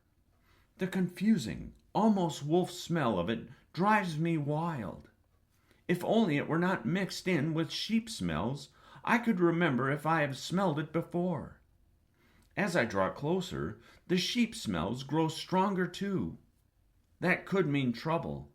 I slow down to make my run silent and pick my approach so the wind will not carry news of me. Ahead is a barn. My raven gives a warning caw. A noisemaker is sleeping beside the barn.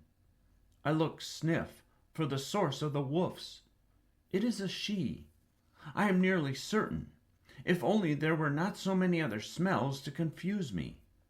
The man smell grows as I get closer to the barn. If there is a wolf here, or an almost wolf, I should warn her. I should take her far away, where she will be safe. Behind the barn are rows of gray lines. The almost wolf is inside the lines with a big pack of mother sheep and their pups. The almost wolf is looking right at me, whimpering and wagging. A man pup is inside the gray lines with her. It is touching the almost wolf. It is stroking her beautiful fur gently around the ears where mother used to lick me. It is not killing the almost wolf, not even trying. The man pup does not have a lightning stick. There must be some trick. It looks my way, but it does not see me in the yellow and gray of the tall grass and rocky ground. Its tiny nose does not catch my scent. The mother sheep know I am here. They gather their pups under them and move as far from me as the gray lines will let them go. The almost wolf knows I am near too. Oof, oof, ooh. She tries to howl. She lowers her tail to ask me to come closer. She woofs and wags, circles away from the gray lines and back to them. She doesn't know any wolf words, not yet, but her body says, come closer. It has been so long since I've had someone to speak with, to wrestle with, to run alongside. Far too long since I have had the company of another living thing curled up with me in the cold of night. She is oddly marked with white and sandy brown patches. I call to her again. The man pup jabbers like a jay to the almost wolf. It strokes her fur, and she does not flinch. I want to stroke that fur too. I want the sound of her, the smell of her, the company of her on my travels. Come away with me, jump the lines. She throws back her head and copies my howl, but she does not seem to know the meaning. Jump, it is not too high. You can do it. She copies my howl with no more understanding. The man pup pulls her away from the lines, and she obeys it. It is small. She could break away from its grasp with no effort at all. She could crush its bones in one bite, but she stays. Follow me, I call. I beat my front feet to the ground, laying out scent for her to follow. She wants to come. I see it in her wag, but she won't jump the lines. And then the barn door opens. My raven takes off, flying low and fast. A full-size man comes out. It has a lightning stick. I am filled with horror. It calls to the almost wolf, and she goes to it, right up to it, lightning stick and all. I do not understand her. I want to call her away one last time, but it is not worth my life.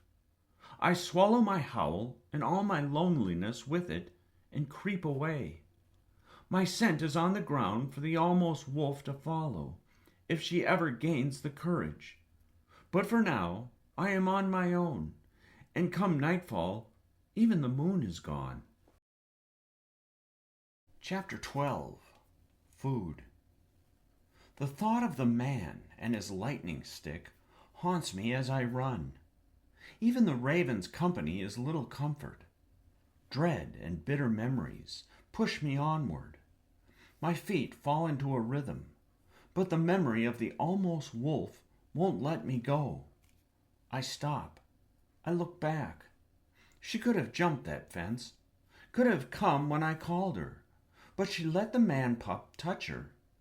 She lives surrounded by man's smell. Maybe she learned their ways, like the bachelor wolves learn the ways of the coyote. I am better off on my own, but I want her company just the same. In worrying over her, I miss my chance at getting a rabbit. My raven scolds me as she swoops circles around my head. I snarl at her, even though I know she is right. When you only eat little things, you have to catch something every day. I keep up my pace, but sharpen my eye, so I will not miss the next meal. The land is drier now, not a tree in sight, and all I can smell is dust and cow pats. The slack skin over my belly reminds me of how long it has been since I ate deer and elk. Come sundown, my raven finds a roost, but I keep looking for food. Nothing comes by. Not raccoons, not foxes, not even mice. I flop down beside the shrub where my raven is roosting and try to ignore my growling stomach. In the morning, I wait for my raven to scout for a meal. She flies in a broad circle and comes back.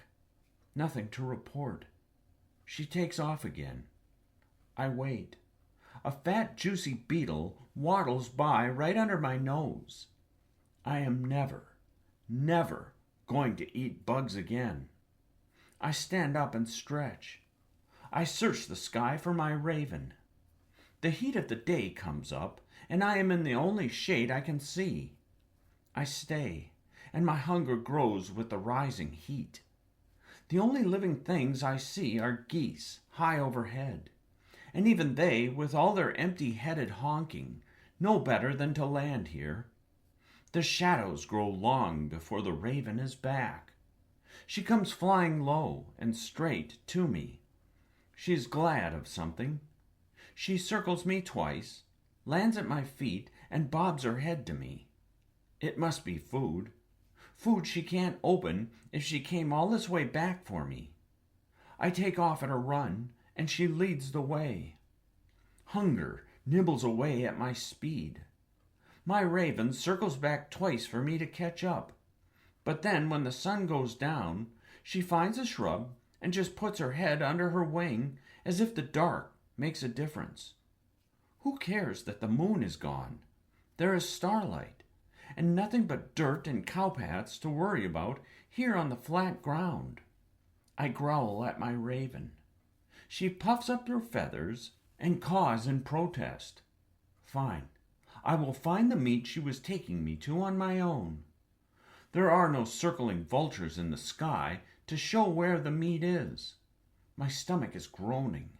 I lift up my head and complain to the stars. Nobody answers me. I go back to my raven and lie down under her roost, and even in my dreams I am hungry.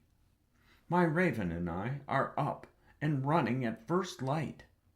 Dry ground rolls by under my paws. I watch my raven flying ahead, as hungry as me. The pain in my shoulder is gone, and only the pain of hunger drives me on. The ground begins to rise, and above me I can smell the black river before I see it. I woof a warning to the raven, but she has no caution. She circles back and then urges me on.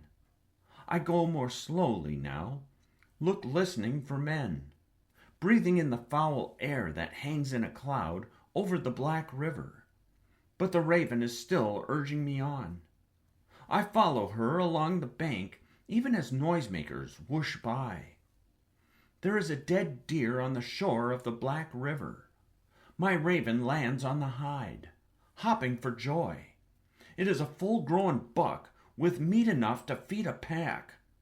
The hunger I have felt for days and days, ever since I ran from the mountains, roars up in me, and I am wild with it.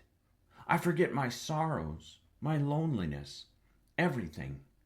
I sink my teeth into the hide. I open the belly. There is no one to snatch the best bits out of my mouth, no one to make me watch while they eat all the richest meat. I take the whole liver and all the heart, feeling stronger with every bite. I strip skin and gulp muscle. Red runs down my chin. My belly fills until my skin is stretched tight. There is still meat left. It smells so good. I want to roll in it. I am full and keep eating. The sun goes down, and I eat still more. Finally, at last, when my hunger is gone, and my fear of hunger gone with it, I look up. Only then do I see my raven eating beside me and hear the noisemakers still rushing by. Only then do I remember that my home is downstream and on the far side of this black river. Only then do I take a good look at the deer I have been eating. It is a full-grown buck with many prongs on his antlers. I always save the bones and their rich, savory centers for last. As I nose among the bones, I see that something is very wrong. Every rib is broken. Not one cracked bone, as happens in a fall. All the bones are shattered, as if a huge boulder fell on the deer. There is no boulder beside the body, and no cliff for one to fall from. This is a blow like nothing I have ever seen. Even the largest bear could not crush a deer like this. Curious now, I paw through the skin, looking for the tooth marks of the creature that killed this deer. If there is some new animal, something bigger and more dangerous than anything I know, I must learn all I can about it. I find no puncture in the usual spot on the neck. Nothing in the back of the head like a cougar strike.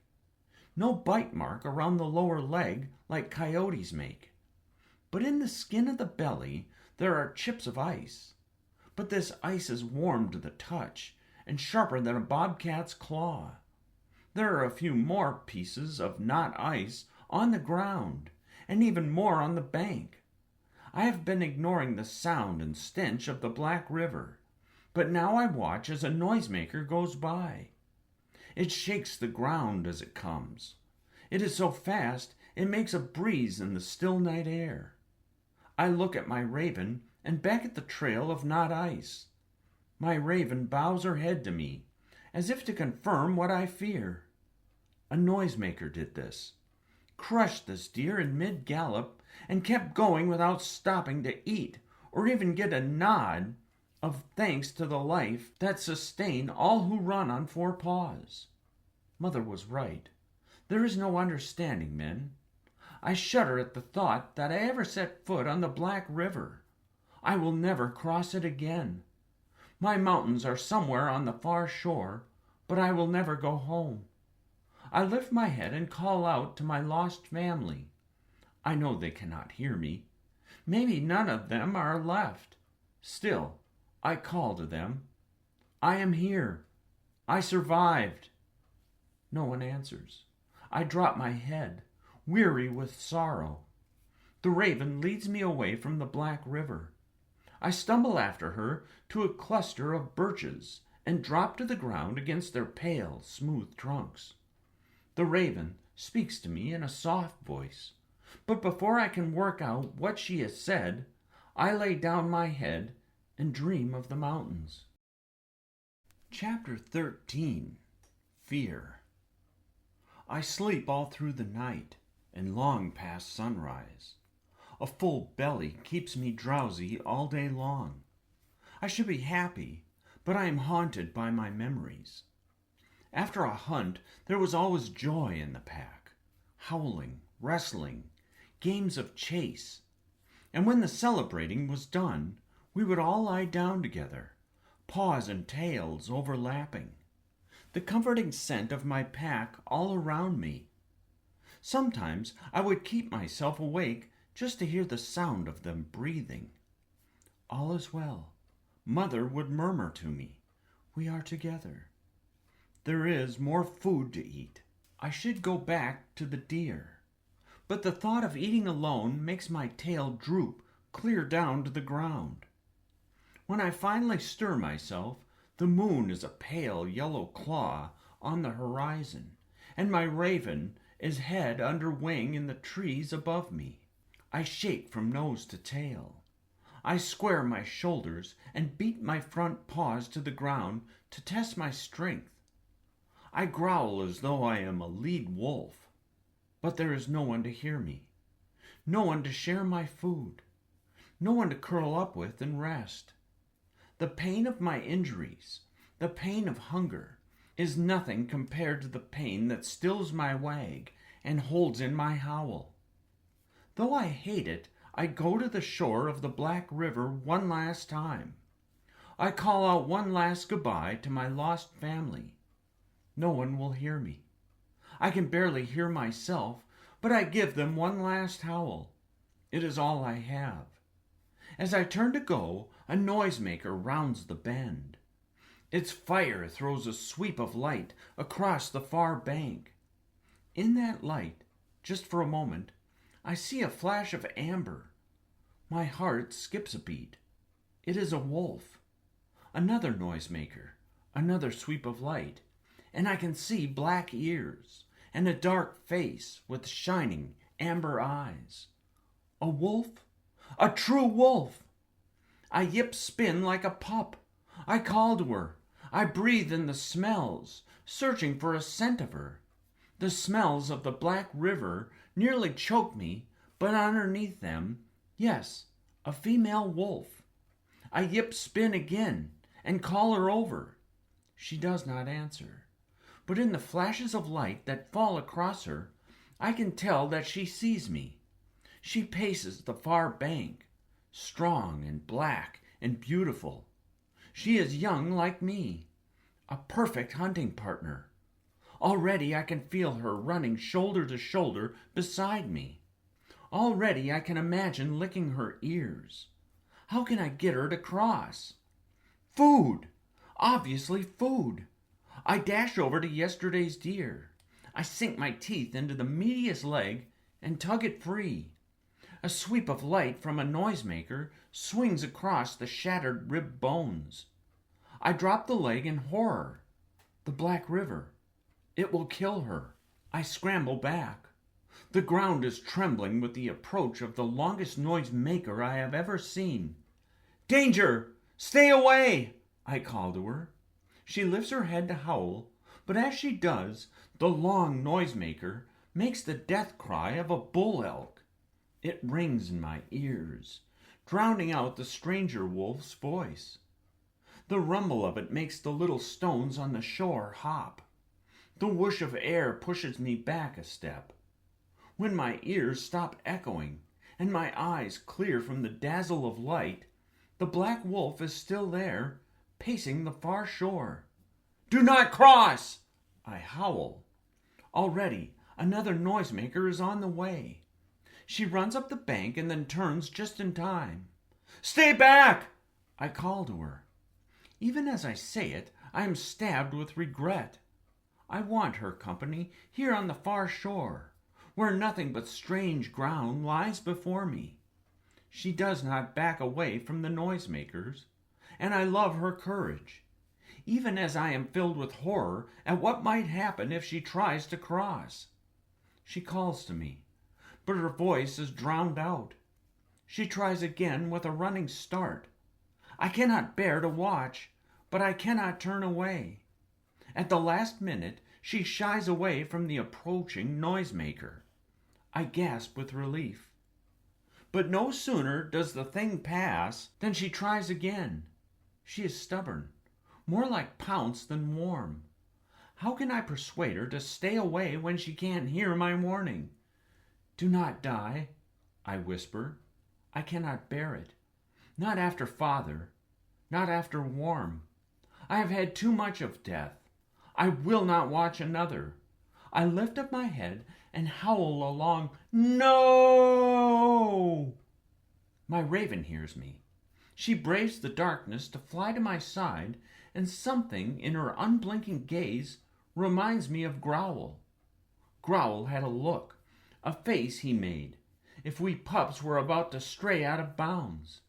If we got more than a moment's dash from the safe cover of our den, he would raise the fur on his shoulders and beat the ground with his front paws. He would dip his head low, glare us straight in the eye, and make a low, sucking growl. I could not look away from that look. It terrified me. He did not lay a tooth or paw on us, but we never, ever crossed the boundary he set for us. Do all wolves do this?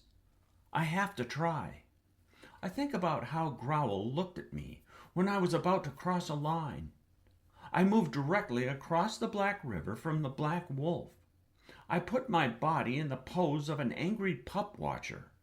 I wait for the light from a noisemaker to wash over me, and I give her my fiercest pup watcher growl. I know she cannot hear me, but she can see the way I stand and beat the ground and lower my head. She can see me watch her with that commanding look, my lips curled back with growling. Do not pass! I put all my fear and loneliness into that growl. I glare at her with all the protective menace I can muster. Do not pass! Do not pass! I beat the ground until my shoulders ache and my voice is raw. When I can do nothing more, I pace the bank of the Black River and search for her amber eyes. Only darkness looks back at me. I stumble away from the shore, my growl worn away to a whimper. I did it. I saved her. Chapter 14. Water. My raven finds me in the dark. She perches on the ground beside me all night long. When the sun rises, I follow her lead. She is all the pack I have now.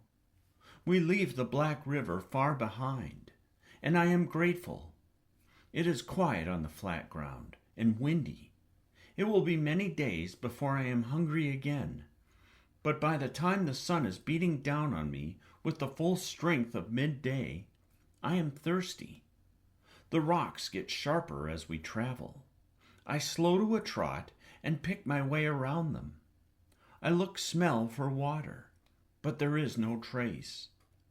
I flop down under a shrub. Its shade is no bigger than my body. It is not any cooler underneath, but the shimmer of sun has made my eyes weary. I close them to rest, panting away the heat. My mouth is dry as an old bone, and still there is no scent of water. Ants crawl up in my fur, and I don't have the energy to shake them off. My raven circles back and waits in the tree. She is eager to keep going. The sky is an easy run. No stones to bruise her feet. She calls to me. "Wait!" I bark back. "Dark is coming. Cooler air is coming."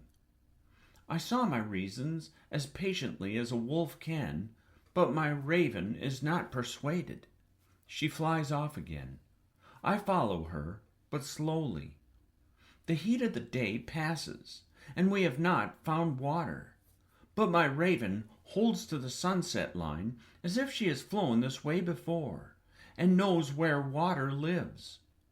We pass more of the gray lines, but these are rusty and lying on the ground, or wound up in a tangled ball. The smell of men is long gone, but I refuse to go near them. Far away on the horizon, I see cows, rust-colored against the silver and gold of grass and sagebrush. I am not hungry. Thirst is all I can think of. I am sure my raven will lead us to water. She needs it as much as I do. When the sun goes down, she finds her tree for the night. "Where's the water?" I growl. She turns her back to me. "I followed you here, and there's no water." She only caws back, shakes out her wings, and settles into sleep. I find a stand of junipers and lie down to rest my sore paws. I imagine wading into the ice-cold streams of my home ground. Sleep does not come. The ground is rocky. The wind is hot and dry. Nothing smells like home. I whimper like a pup and don't even care if my raven hears me. In my desperate thirst, I remember that under the hard bark of the cut of my chest, my own body ran with red. I would drink even that. I lick at the bark to open my skin. It is rough, and my tongue is drier than sand. But the edges of the bark lift up. I lick harder. It stings, but I don't care. The edges crumble away, and then at last the whole strip of the bark breaks free. With a grateful gasp, I lick at my chest, but there is no red to drink. Only a smooth white mark where the cut once was. I throw back my head and howl and howl and howl until I have howled up the moon. In its light I close my eyes at last and fall asleep. The moon carries me in a dream all the way back to my home ground and all its falling waters, sweet, clear, and cold. When I wake, I am even more thirsty. The grit of dirt and sand in my fur itches as much as the bugs. No amount of rolling and scratching makes it better. Birds fly overhead, rivers of them. They fly away from the sunrise, songbirds and packs of quacking ducks and geese in their long lines. My raven takes off and follows them, but I am too angry, too footsore, too thirsty to follow. I lie back down under the juniper. Birds keep coming. A cloud of speckled songbirds swoop and dive, as if they are one creature. A pack of giant gray cranes, loud and long-necked, follow them, then fly in the same direction, talking all at once, but lowering to the ground as they go. Maybe all the birds are on to something. I get up, clamber on top of a boulder, and take a look. On the horizon is a stripe of green and a shimmer of blue beyond it. I take off running, long strides pounding the ground, the sore pads of my feet forgotten. All I can think about is water. I run so fast, I flush out a family of owls from their nest. A long-eared rabbit scatters in one direction and his mate in another. The ground softens as I get closer. I can smell green growing things and a lake full of water. I crash into the lake and drink. The water is cool and still and tart. I drink it in gulps, panting with relief. The mud soothes my feet after so many days on rocky ground. I roll over and over, drowning all the itchy bugs in my fur. I kick up water just for the pleasure of hearing it splash. Full at last, I wade to the shore and shake, and then I duck under the water and shake again just because I can. There are more birds around the lake than I have ever seen in my life. The huge gray cranes that flew in ahead of me are still making a racket. They flap their broad wings and jump spin like pups fresh out of the den. There are smaller cranes with long yellow legs, pure white swans with long necks, and black bills blow to one another. Ducks and geese of every color swim in circles. Some of them carry their pups on their backs. Others have pups trailing after them in a line of fluff and quacks.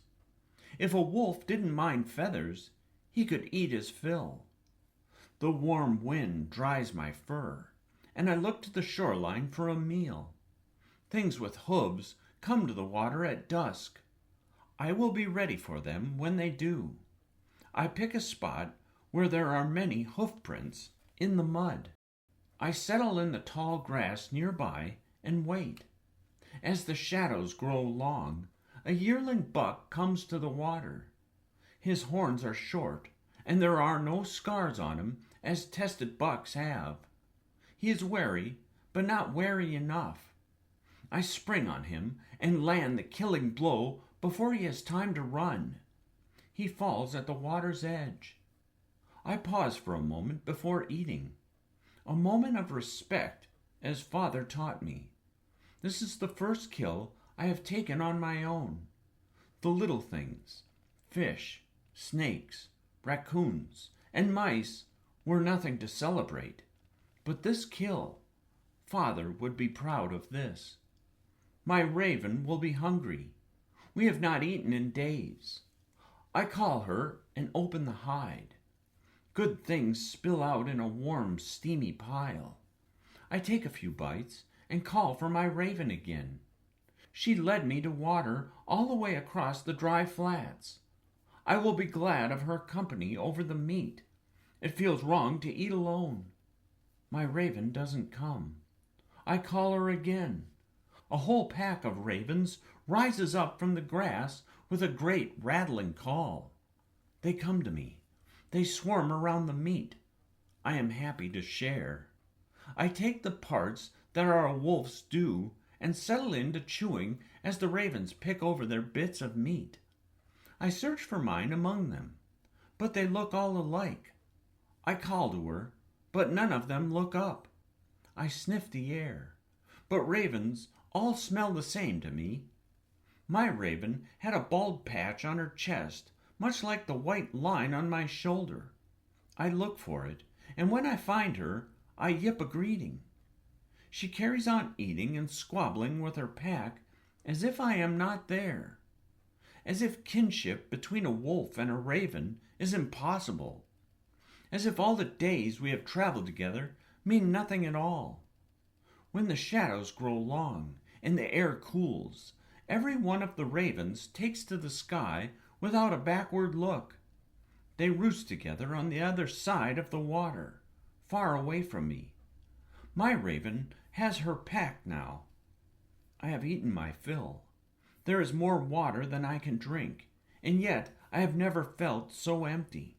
I know, I have always known, that the raven could never be a packmate to me. No mere bird could take the place of Pounce or Wag, certainly not of Warm. And yet we have taken a journey together. We have shared meat. She was my guide and companion. The soft talk of doves and the beauty of the setting sun do not comfort me. Chapter 15. Mountain. I turn away from my only friend and walk on along the lake shore. The cool mud is soft under my feet. I search for the tracks of a wolf among all the duck and deer and coyote prints. There is plenty of everything here, except the one thing I want more than water and food. There is no sign that any wolf has passed this way. There are more things to eat than I can name, and nobody to eat them with. Still, I cannot be downcast with a full belly and a star-speckled sky. I have missed traveling by night, missed the chill of the mountains. I have been thirsty for clouds and mists and rain. Here on the flat ground, even the moonlight is relentless. The ground around me stretches out in every direction. It all looks exactly the same. I pause and taste the wind. Lake water and birds are to one side of me, and nothing but sagebrush everywhere else. The rat-a-tat call of the frogs in the lake makes me shudder. I tried a frog once because Sharp dared me to do it. It was the worst thing I have ever eaten, all slime on the outside and bitter in the middle. Even Wag, who once dug up a hornet's nest, knew better than to eat frogs. Pounce mocked me for days. I am never going to eat anything with spots ever again. Where in all of this land would wolves live? There is food aplenty, but nothing feels like home to me. I turn away from the water. By the time the sun comes up, the lake is a silver-blue shimmer far behind me, and a mountain lies on the horizon. It's a single mountain, but I am drawn to it anyway. Elk, like a sloping meadow. If there is a wolf anywhere, it will be on a mountain. I move faster now that I can see my footing clearly. Rising ground and crisp air are welcome changes. There are a few thin stripes of snow reaching down from the peak, so I know there will be water above me. I climb at a steady pace. The pale green clumps of sagebrush give way to darker green junipers. The trees are few and far apart here, and smaller than the ones I knew when I was growing up. They aren't hiding anything good to eat. I can smell marmots from somewhere in the cliffs and boulder fields ahead of me. They have the good sense to hold so still that I cannot see them, unlike the ground squirrels, who have no sense of any kind and dash out of cover without even looking for danger. They are not worth the trouble of hunting. A mouthful of stripes and a squeak, that's all you get. Even bears, who eat everything under the sun, including moths, hardly bother with a ground squirrel. As I climb, trees give way to open meadows with every kind of flower in the world. I zigzag all across the green, yellow, orange, blue of it, and tell myself I'm looking for some sign of deer or elk to eat, but I'm still full from yesterday.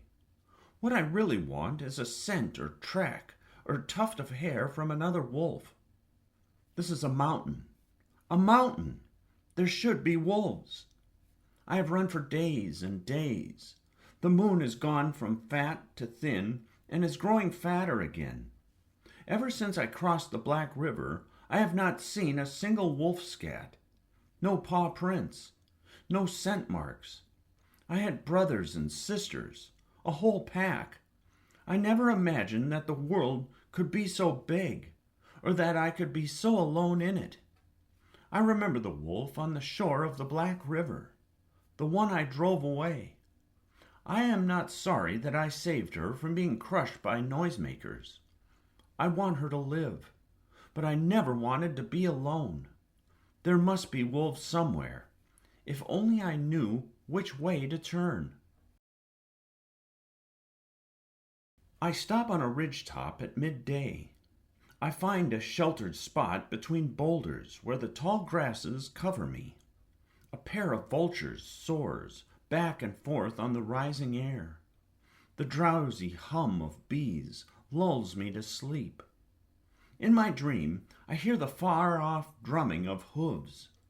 In my dream, elk are running toward me, more elk than I could ever eat, and wolves following after them. They come closer and closer, and when they are almost close enough to touch, I startle awake, alone on a bare, windy mountaintop. They were so close. I bark a hopeful call, even though I know it was only a dream. Echoes come back to tease me. My head slumps to the ground. How can there be so much land and no wolves? I heave a sigh, and then I feel the ground tremble.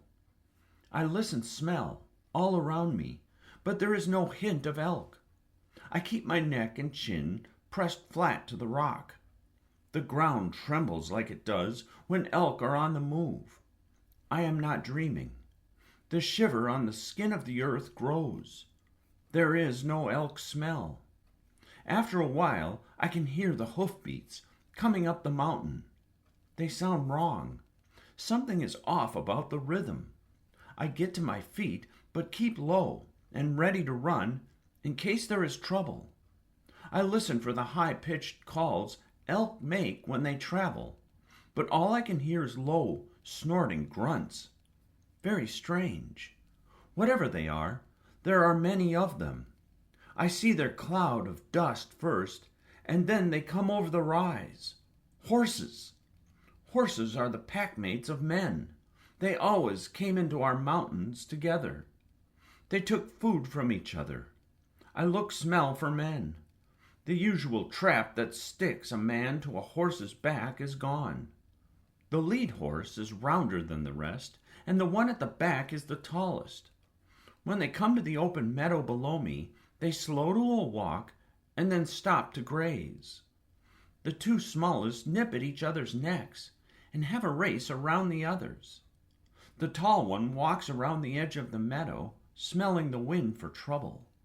He keeps an eye on the wrestling match, and when the yearlings get too close to the sheer cliff at one end of the meadow, he nudges them away from danger and settles their fight with one well-placed nip. He's the father of the pack, plain to see. The horses are all coyote-colored, with black manes, tails, and legs, and one long stripe down the back. The leader of the group, the fattest of them, circles the meadow until she finds a patch of snow in the shadow of an overhanging rock. She kicks a few chunks free and nibbles a drink of snow. Then she goes back to pacing in slower and slower circles. There is something odd about the lead horse's smell. It's almost like the red that runs from an elk when you kill it, but not quite. It's a little bit like dark goo that runs out of the guts when you bite into them. But that is not right either. I am certain I have never smelled this before. The father can smell it too. He curls his upper lip back and breathes it in. He moves close to the lead horse and talks to her gently. He nose-touches her and lets her rest against his shoulder. I cannot look away from their tenderness. It reminds me of warm and our days together in the den. I hold completely still in the tall grass and watch. The smell that I cannot figure out grows stronger. It is a wild smell, a sharp smell, and something about it makes me hungry. The round horse walks more and more slowly. She lies down in the grass and then gets up. Water and a little bit of red runs down her back legs. Could she be sick? She lies down one more time, and the father stands guard over her. The other horses come around one by one and touch noses with her. Something is going on here. The lying down horse starts to shudder. The smell grows more pungent every moment, and I see more water spilling out. Something is definitely going on here, and it might be something delicious. I sit on my wag and wait. The father gives encouraging snorts and grunts. After a while, a great bulge comes out of the back of the horse. A sticky black bulge. It is the most disgusting, fascinating thing I have ever seen. I cannot look away. The lying down horse breathes in great, shuddering breaths. The black bulge grows longer and stickier. This is not like any sickness I have ever seen. And still, the father stands watch, faithful and strong. Shadows grow longer, and the air cools. A sprinkle of rain falls.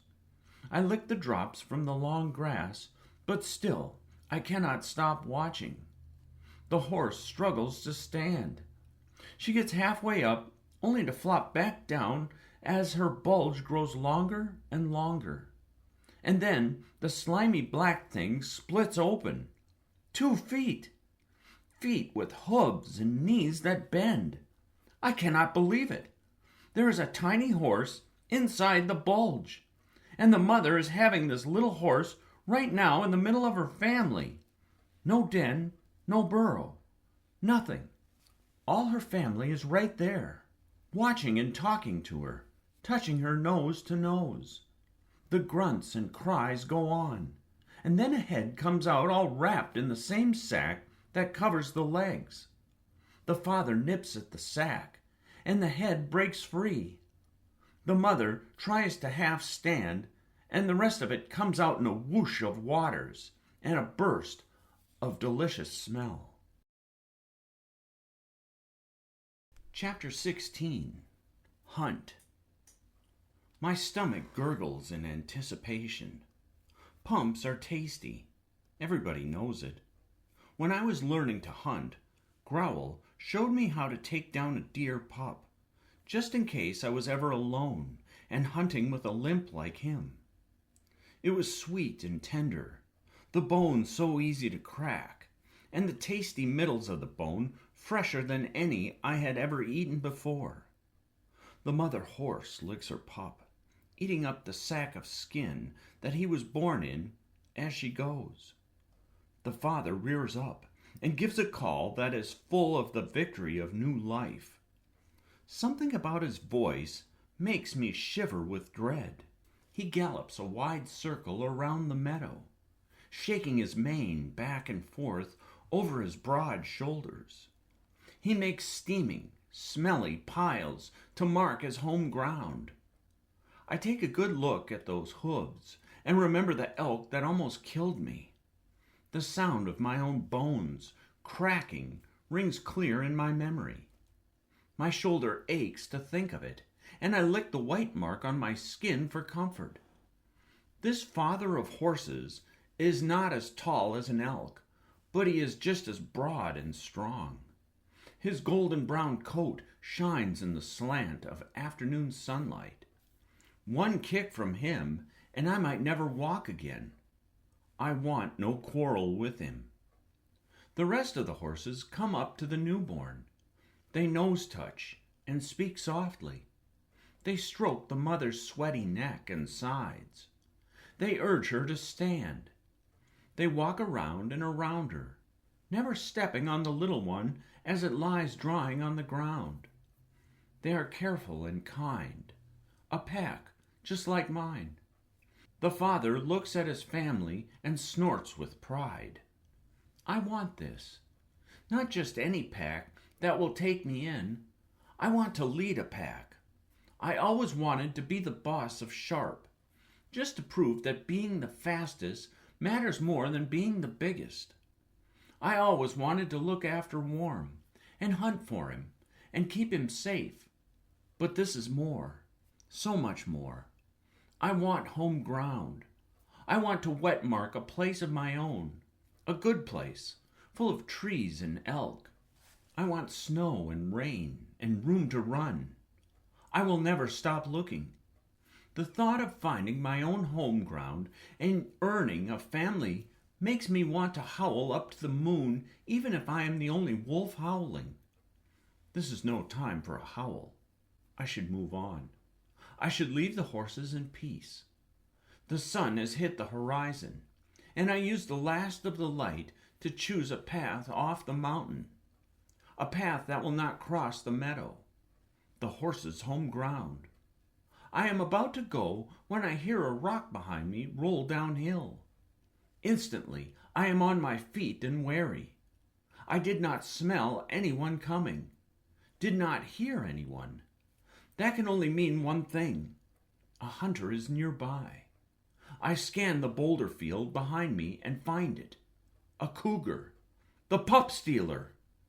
Mother's first warning was about cougars. She took us to a line of cougar tracks in the forest. We memorized the shape of the print and the smell.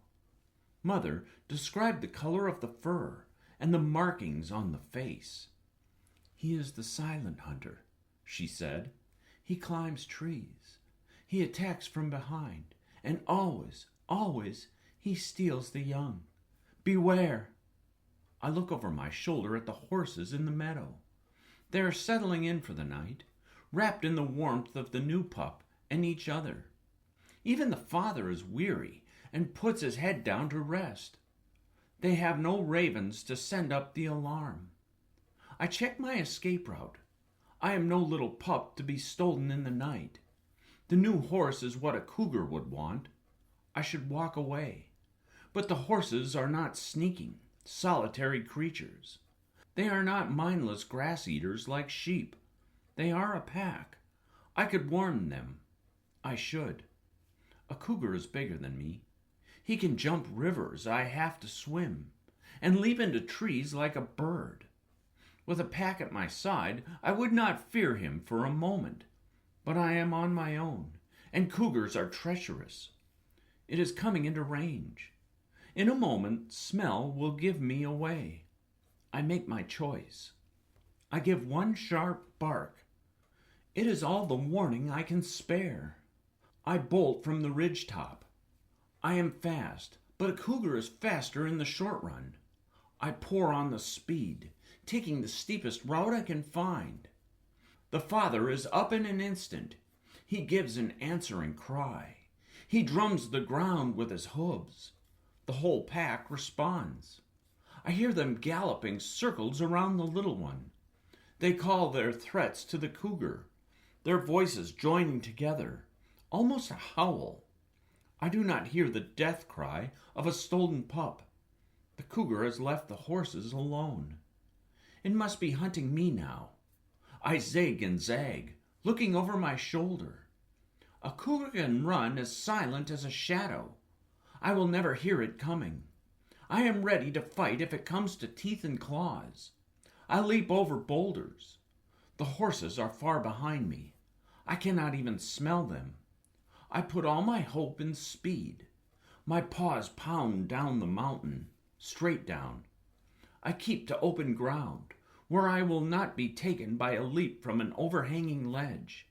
I do not smell the cougar following me, but I will not slacken my pace. I run full out past the tree line, through the clumps of junipers and the sagebrush. Back on the flat ground, I keep running. The last light of day glows gold against the white trunks of aspens. I swerve to one side and look back, still running. Nothing is moving in the twilight. The air all around me is clean of cougar smell. If my raven were with me, she would raise the alarm. Now I have no one but myself. I put my faith in endurance. Cougars are fast, but no one has stamina like a wolf. I make space between me and trouble. It is fully dark when I slow to a trot and then a walk. Luck was with me this time, but I will not try that trick again. Not for a pack that is not my own. I keep walking through the night, alone again, but grateful to be alive. Chapter 17. Track. The wolf star rises behind me. I turn and look back. I tell myself Mother's story. The pack belongs to the mountains, and the mountains belong to the pack, and the wolf star watches us all. I keep looking until the star fades and the horizon shimmers with gold. I could go home. I could retrace my steps. I could brave the Black River and cross it one more time. I could follow my own scent marks and go back to the mountains I love and the elk I need. The breeze picks up. In the tall grass around me, little yellow birds cling to the stalks as they bend and sway. They chirp and whistle and trill together, like a pack howling. I can still hear my own pack howling in my dreams. I remember how it felt to lift up my head and sing. Ripples of sound washed over me like water. I remember feeling, when the howl was done, that there was nothing we couldn't do together. But my pack is gone. If I went back to the mountains, I would have to fight my way into the pale wolf's pack. I am leaner than before. Now that my shoulder is healed, I am as fast as ever. But I was not the heaviest one in the pack when I left. I turn away from the sunrise. Returning is no answer for a wolf like me. I hear the trickle of a spring and follow the sound to where it bubbles up from stones. I lap up cold water and then follow the creek until it becomes a bigger stream. Something good to eat will come to drink. I only have to wait. The bank is crisscrossed with the footprints of mice. I drink again and then look for cover to rest under. I find a shrub and a patch of shade. The sound of the water is soothing. I will doze through the heat of the day and then eat when the deer come at sundown. I stretch my weary legs and yawn. In that intake of breath, I catch the faintest taste of, can it be? I raise my nose to the air, but this scent is coming from the ground. A trail. A wolf trail. I know it. I leap spin like a pup and then follow it, nose to the dirt and all my fatigue forgotten. It leads me downstream. In the mud I find it, a perfect print. 4 claw points, 4 toes, and a pad as big as mine. I breathe in the smell of the footfall. There is something familiar. It is so long since I have been with another wolf. I breathe in deeply and close my eyes to remember. It is a female, not my sister's, not my mother, but I have smelled this wolf before. Could it be the stranger wolf from the far side of the Black River? Did she find a way across it? Has she been looking for me all this time? My first impulse is to track her. These marks are fresh. I could find her. The urge to run surges through me, but I stop. I take another hard look at the stranger wolf's print and my paw beside it. She is not small. She might even be bigger than me. Pounce was. I smell for other wolves in her pack. I crisscross the whole area to be sure. There is only this one wolf's print, only one scat, only one smell. If this wolf has survived alone out here, then she is tougher than all my sisters put together. I will have to win her respect. A lead wolf feeds his pack, Mother always said. Nothing else matters. All I have to do is set a feast for her. I will make a kill, such a kill. I will open the hide and spread choice bits around the body. Vultures will come, and then hawks and ravens. They will announce my great deed, and she will come running. She will duck her head to me and beg for a share. Yes, I can see it. I can taste it already. But this will take patience. I have learned this on my journey. Tired is stupid. I must rest, or I'll make mistakes I regret. A meal will come to me if I wait by the water. I turn back to my cover and lie down in the shade. I get up again and take a quick dust bath. I duck my face under the water and let the stream carry away the grit of my travels. I should look like a lead wolf when I meet her. Tiny birds, yellow, tan, and gray, flit up and down the river, catching flies as I rest. A speckled fish leaps clear of the water.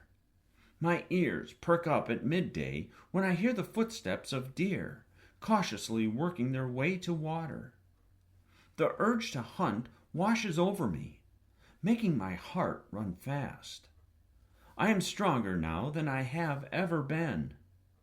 A new kind of deer comes to the stream to drink. There are many. They are small and tan, with white bellies and bottoms and broad striped faces. Their horns are short and black. Maybe I have not found other wolves before because I've been taking little animals out of need, and not deer and elk like a wolf should. I will kill this black-horned deer. Father would want me to.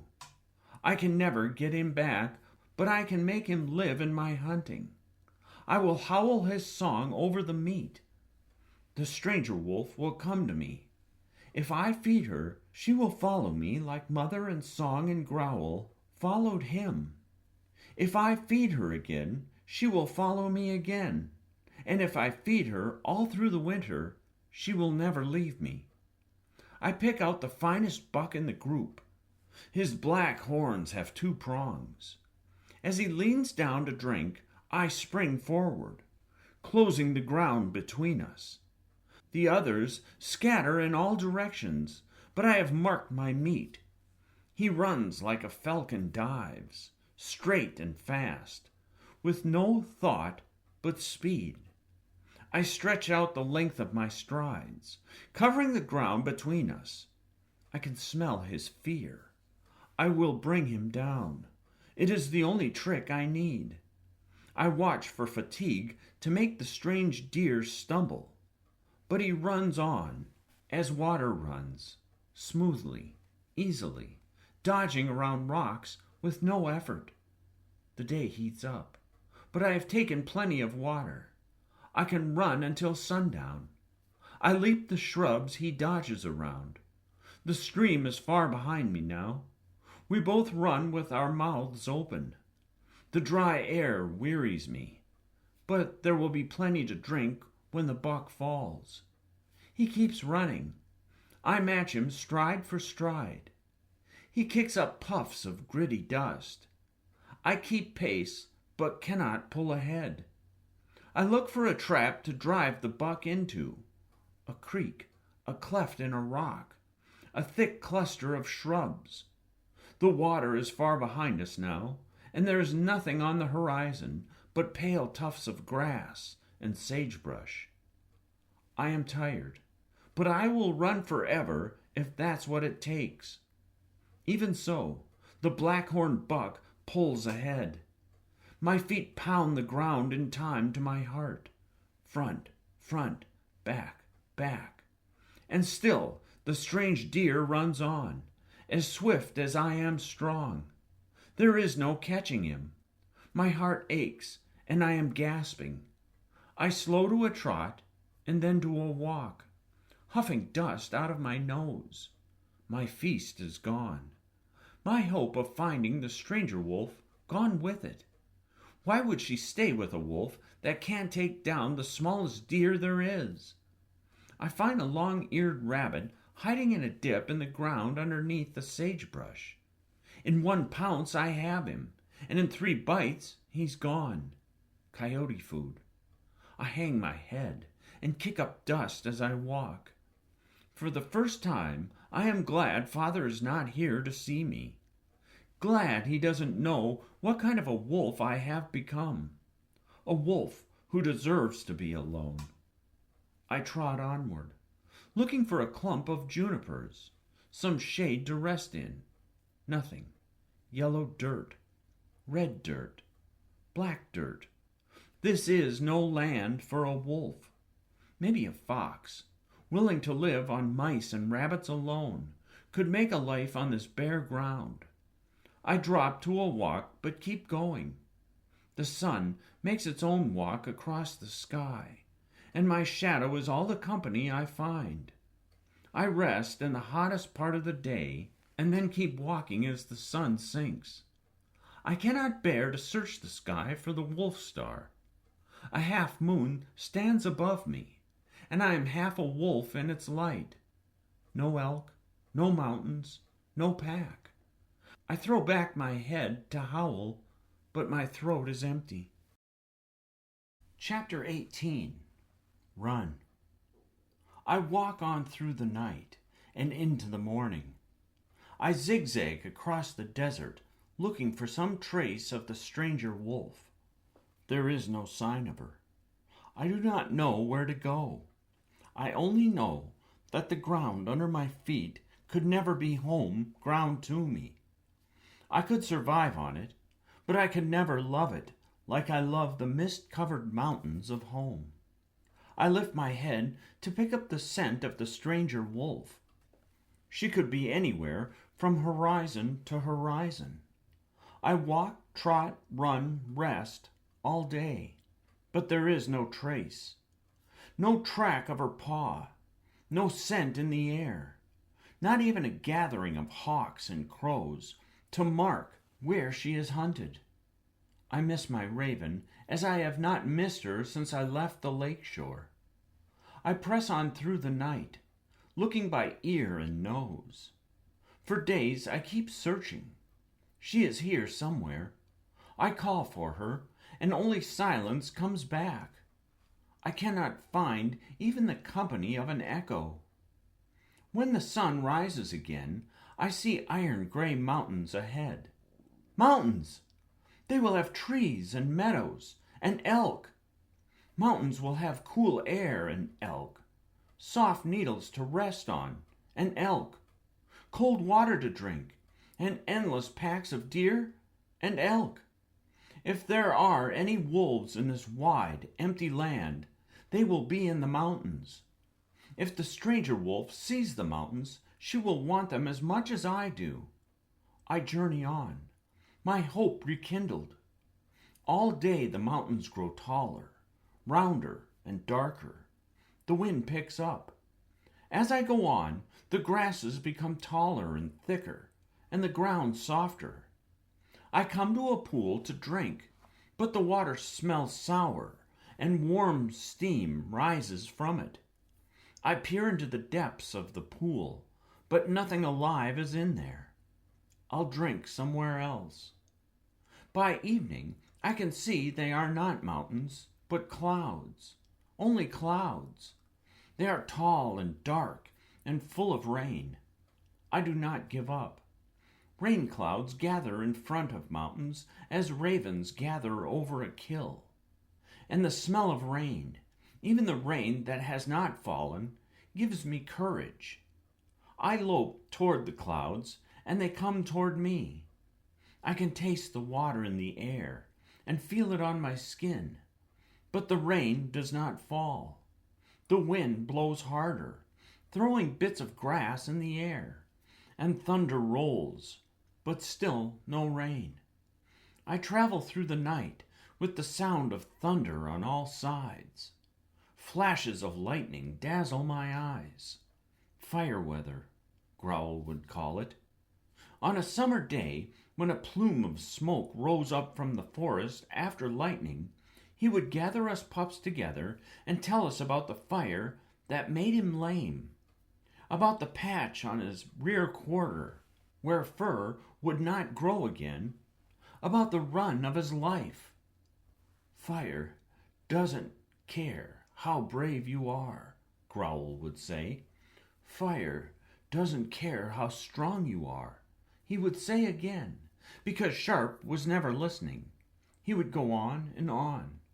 Fire runs up a slope. Fire waits a moment at the top of a ridge.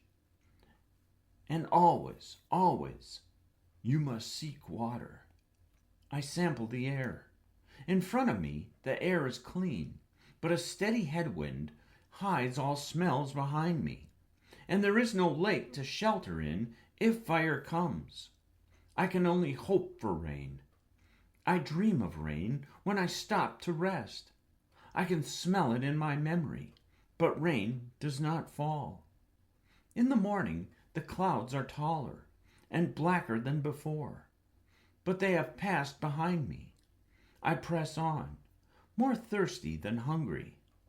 Along the horizon is a rising ridge, darker than the rest. Mountains? I have been fooled before, but I journey on with hope. By midday, the wind swings around and brings the sound of thunder and great crackling claps of lightning. My fur stands on end. The pulse of sound pushes me onward. There is still no rain. I listen and smell for it. No rain, but another sound, a steady roar and pop. I turn and see smoke. Smoke! A wash of dread flashes through me from nose to tail. It freezes my paws to the ground while I search for an escape route. Smoke can fool you. It steals away your smell, slows your run, and chokes your breath. It hides the safe path from you and makes you fall. The fire behind the smoke is even worse. It can roar like a bear and run just as fast. But if you turn to fight it, there is nothing to sink your teeth into. The bitter taste of fear is deep in my throat.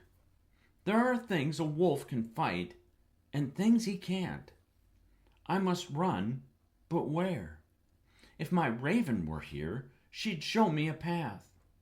All I can see is parched grass and tumbleweeds and junipers in every direction, and the hint of hills on the sunset horizon.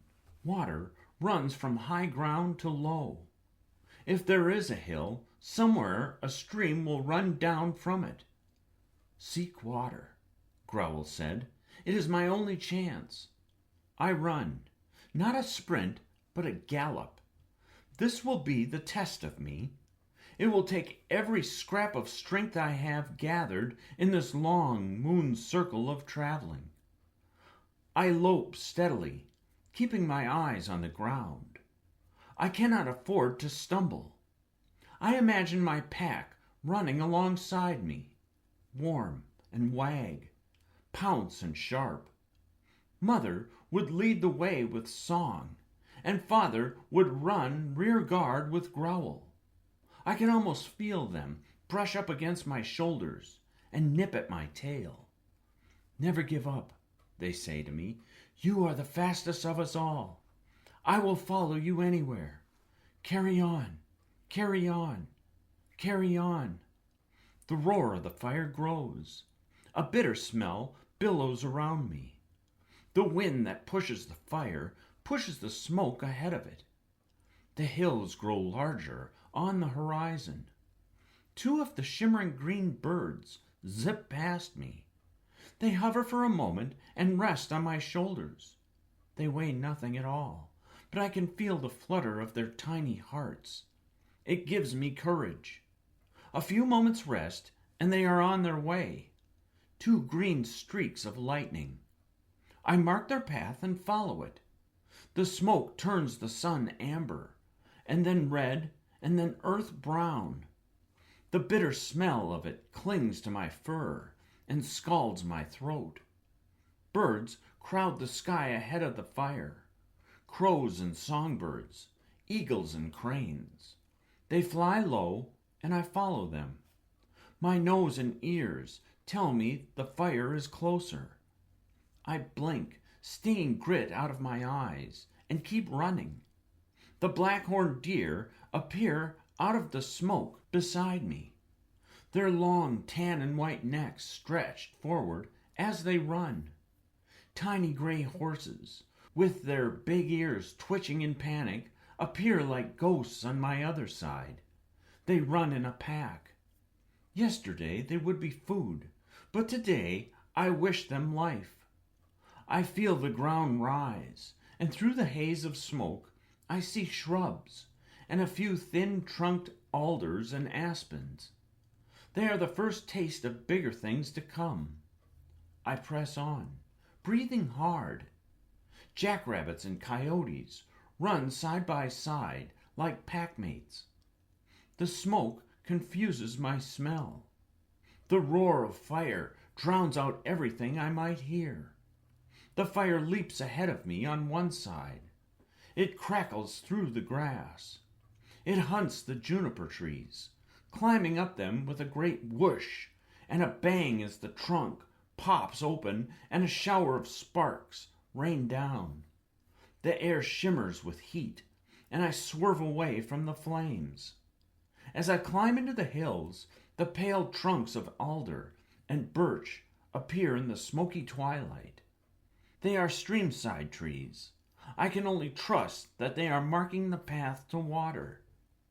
Rising ground slows me down, but fire does not mind a slope.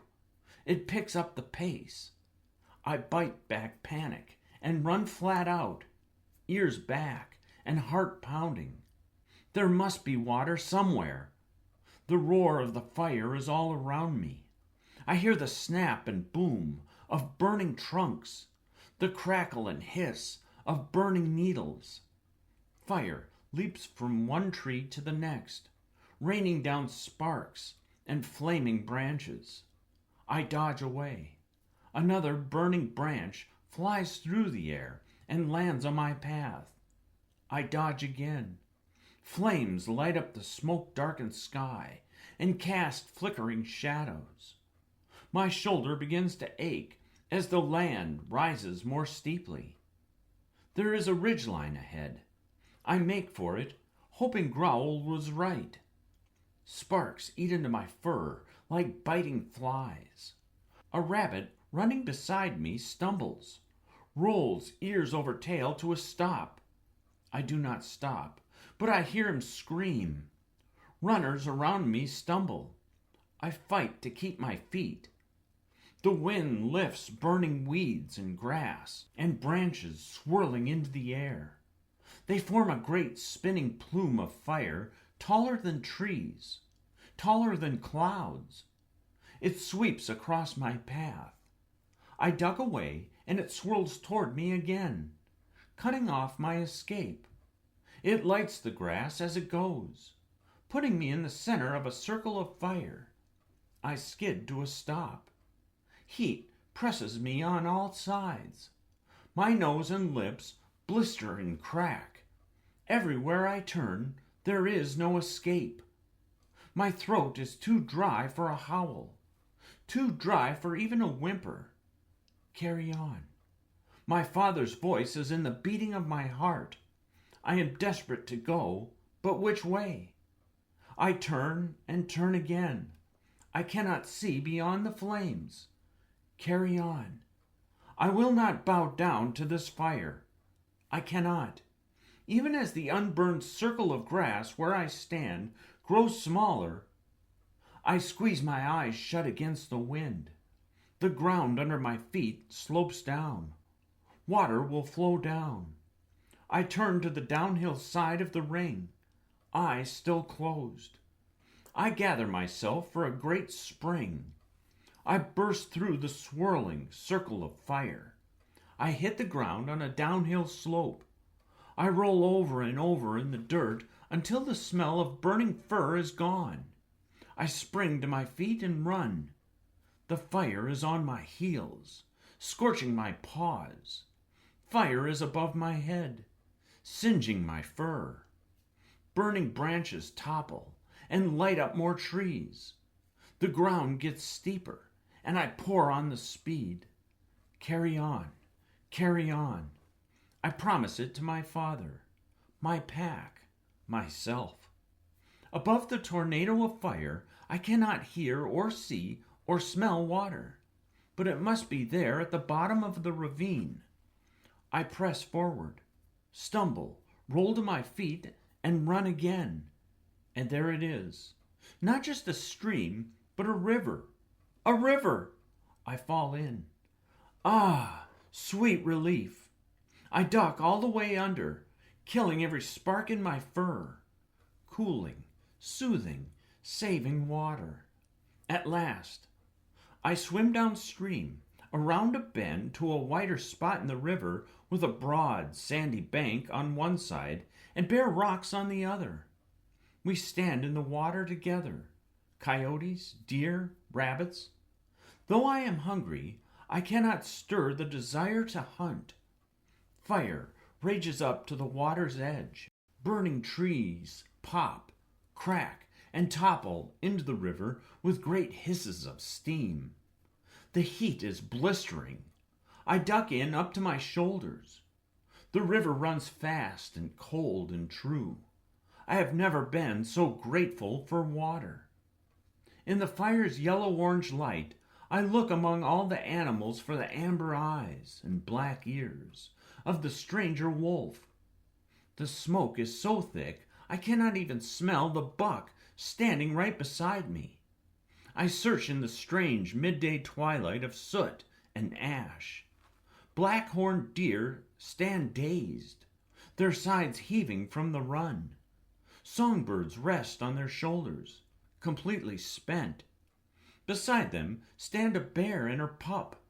Two small gray horses with long ears nuzzle each other for comfort.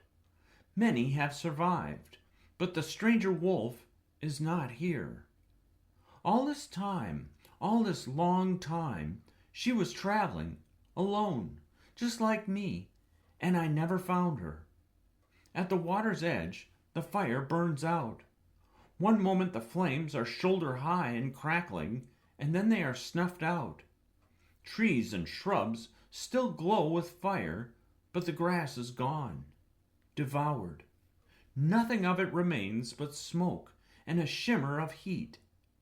In time, the smoke thins, revealing a moon nearly full. In its light, the rabbits and voles and squirrels scatter. Coyotes and foxes wade out of the river after them, still in a daze, the drive to hunt not yet taking hold. Ashes rain down, leaving a bitter tang when I drink. The deer step slowly and gracefully to the far shore. They shake off fear and melt into the silver shadows of trees. I drink deeply in spite of the bitter taste.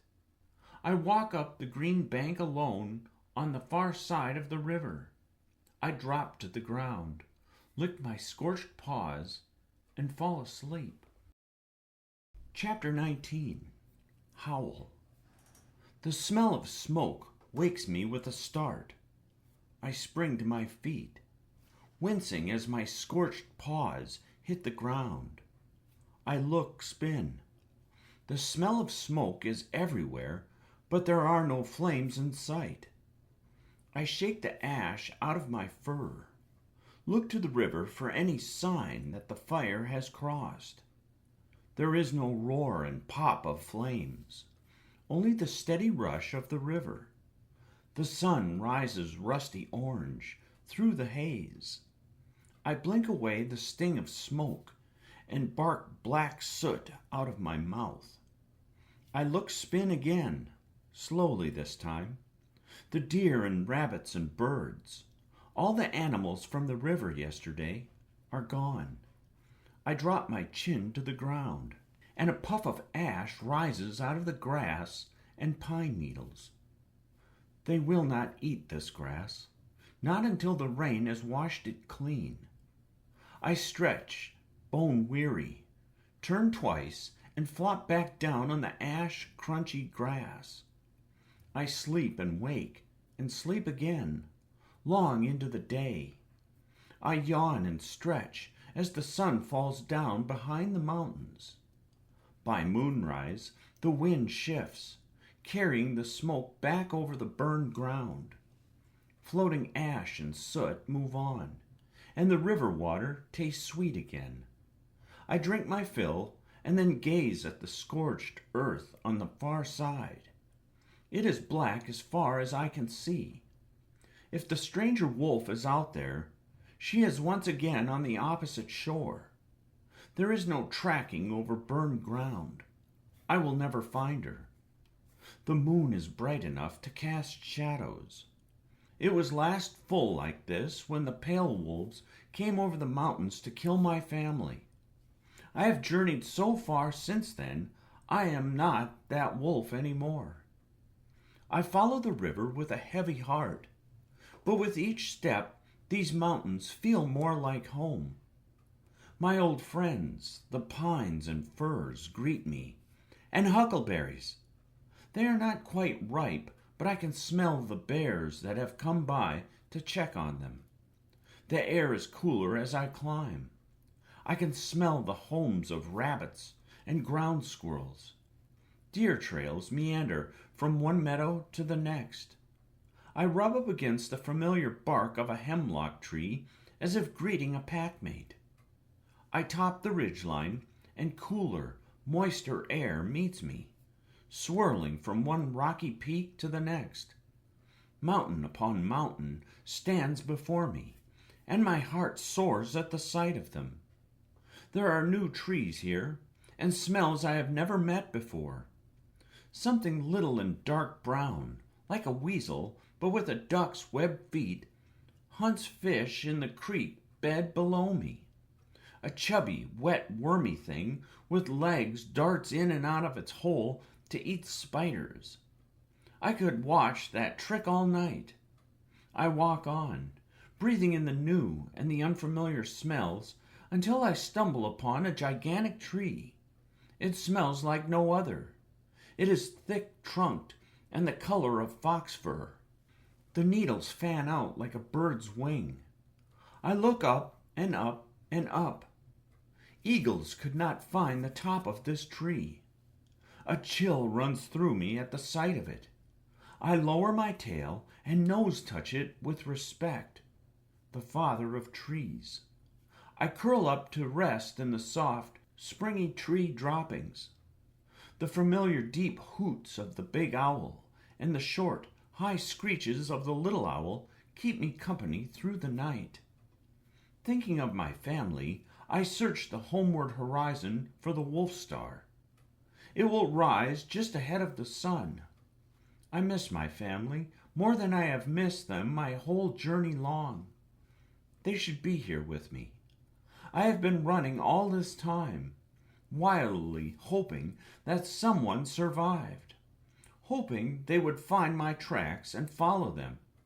And now at last I've found a place where we could live as wolves should, and I am all alone. The stars make their slow walk up the sky, and just as the wolf star steps above the horizon, I hear a howl. A howl! I jump to my feet and drink in the sound. It is magnificent.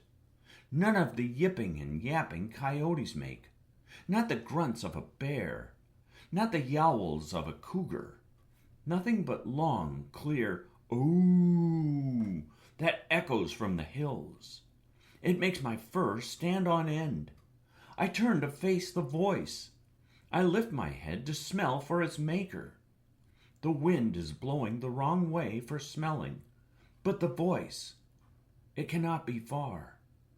I am hungry for companionship like I have never been hungry for meat. A moon cycle ago, I would have run to greet it without a second thought. But I have journeyed too far to make that mistake now. It could be a friend out there in the darkness, lonely and searching just like me. Or it could be a lookout, the messenger of a pack hidden somewhere nearby. A pack ready to kill me if I step onto their home ground. I listen and wait. At sunup, the wolf howls again. No other voices join in. I head in the direction of the new wolf, but I smell for the scent marks of a pack's territory. I search out high ground. I think about escape routes. There is no border to find, no mark of rival wolves. I make my choice and run toward the new wolf. As I run, I hear the rat-a-tat call of woodpeckers and the squawk of the black-headed blue jay. Chubby, short-eared brush rabbits, so different from the long, lanky rabbits of the desert, dart for cover as I run by. All of it reminds me of home. Not everything is the same. There are trees I can't name, birds I have never seen before, but it is like home. It could be home. As I draw close to where I heard the howling, I smell for tracks. I zigzag through the trees and find a smell I have not smelled since I left home. Elk. Not one, many. Suddenly I am hungry, but not because I haven't eaten today. I am hungry because elk is food. Real food. Wolf food. And in that instant, I make up my mind. This will be my home ground, my mountains. Whether this new wolf will have me or not, everything I need is here. I stand up against a pine tree and mark with my claws as high as I can reach. I wet mark it.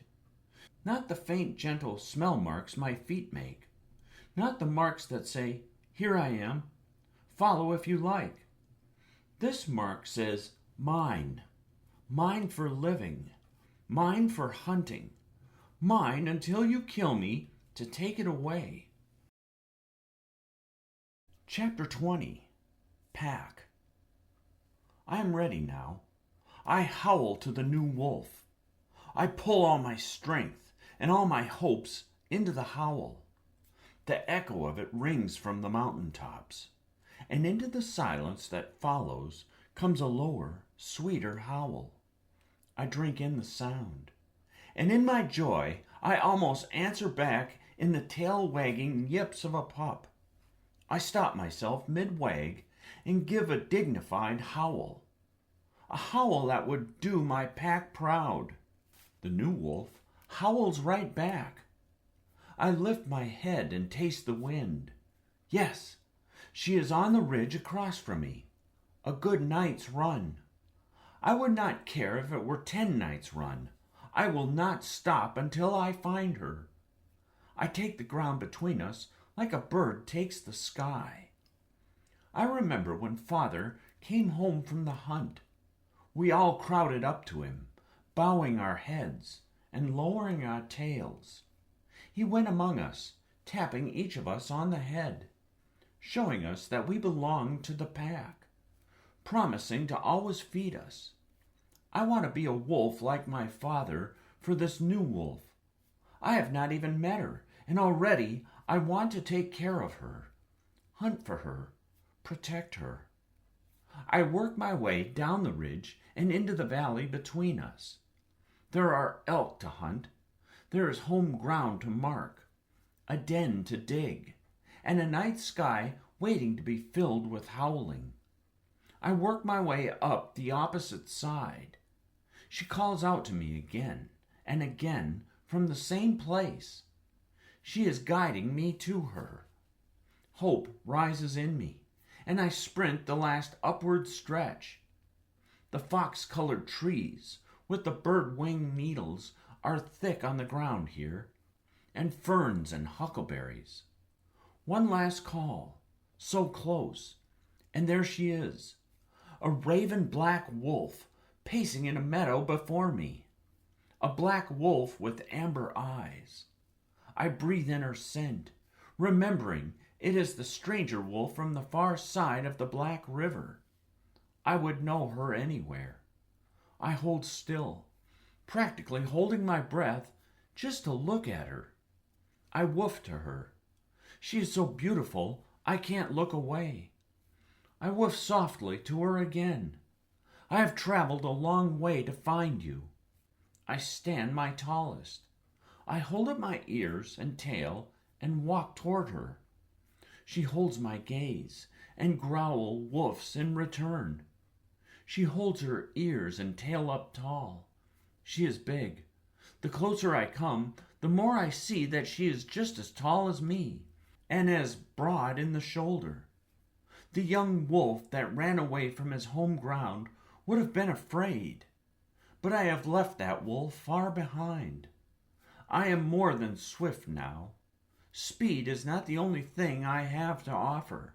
I have covered more ground than my mother or father ever did. I have seen new animals, new trees, birds they never met, and lands they never traveled. Call me Wander, I say. Night, she answers. I am Night. She is glossy black from nose to tail. Her beauty takes my breath away, but she does not duck her head or lower her tail, not even for the briefest flick. This is not how I thought this would go. I stop. My father was the settled leader of our pack. He never showed me how to meet a grown wolf for the first time. I take a step, stop again. She keeps looking at me with those unblinking amber eyes, and I cannot break away from her gaze. I take another step. She does not lower her tail to me. I try all the tricks that worked on my sisters. I bark a command. I pound the ground with my front paws. Worm bowed to me always, and wagged sometimes, and in the end, when we were full grown, I could even get Pounce to lower her tail. But this wolf, this Night, will not budge. I do not know what to do next. Night takes a step toward me, and another. Her tail is as tall as ever. It waves from side to side. I cannot stop looking at it, though a smart wolf would be watching her teeth. It could be a trick. I should be careful. But the smell of her is good, so good. I give my deepest growl and drum the ground again. She lowers her head and chest, but this is no crouch of a following wolf. She is getting ready to spring. I crouch as well. And when we spring together, it is like the elk that crash head to head in battle. I run the length of the meadow with Night behind me so close I can feel her breath. I spin snarl at the edge of the meadow and chase her back. She is fast and strong. We sprint round and round the meadow, first her leading and then me. She is wild and fierce, a born hunter. If she will have me, I will never be hungry again. Overhead, I hear the call of a raven. I stop to listen, and so does Night. A raven comes and lands on the bowed head of a hemlock tree, raining down needles on us both. I know it is not my raven, but it comforts me to find her kin here after all my travels. I promise myself that I will listen to ravens as my father did, and his father before him. I see that Night is listening too. I cannot take my eyes off of her. I take a step toward her in silence, ears up and tail leveled. She steps toward me. I take a step, and she takes another. Our noses touch. A shiver passes through me from ears to tail. Night takes one step closer and rests her head on my shoulder. I rub my head against her neck and lick her ears. "Will you hunt?" she says. "Yes." "Elk?" she says. "Yes." "Always?" "Yes." I run with her, pain forgotten, and long journey forgotten, and all my loneliness forgotten. We pause on the ridgeline to listen, smell, then run silently, looking for the open clearings where elk like to feed. We pick up a scent in the same moment, and Night knows what to do without being told. She leads the stalking of the elk, picks the sheltered approach. We pause to watch, noticing a yearling buck that has wandered to the edge of the group. I lead the chase, cutting him off from the rest of his pack, turning him again and again to keep him on open ground. We make the killing blow together. The elk falls. I make a final bite to the throat to still its kicking legs. We stand over our meal, red running from our mouths, and she knows. She waits, just for a moment, to be grateful for the life we have taken. In that moment, I'm more grateful for the life I've found than the one I've taken. She still will not lower her tail to me, and I suspect she never will. But she has not made me lower my tail to her either. An equal bond, like mother and father. When we have eaten our fill of the elk and left a share for coyotes and ravens, I am fuller than food alone could ever make me. We walk back to our home meadow and mark each tree, one on top of the other. Not mine, not only mine, ours. All through the heat of summer and into the snowy bliss of winter, we hunt side by side. There are elk aplenty and streams full of clear water to drink. Some days we run in the snow for the pure joy of running. We fill the nights with howling, and we faithfully mark the borders of our home ground. But there is no threatening howl from any enemy pack. There is only one black river, and very seldom does the stench of men come into our forest. Men are easy to avoid as we roam the ridges and valleys and hidden lakes of our mountains. This is how a wolf should live. Even so, some days I search out the sunrise side of our mountains and look back. I remember Warm.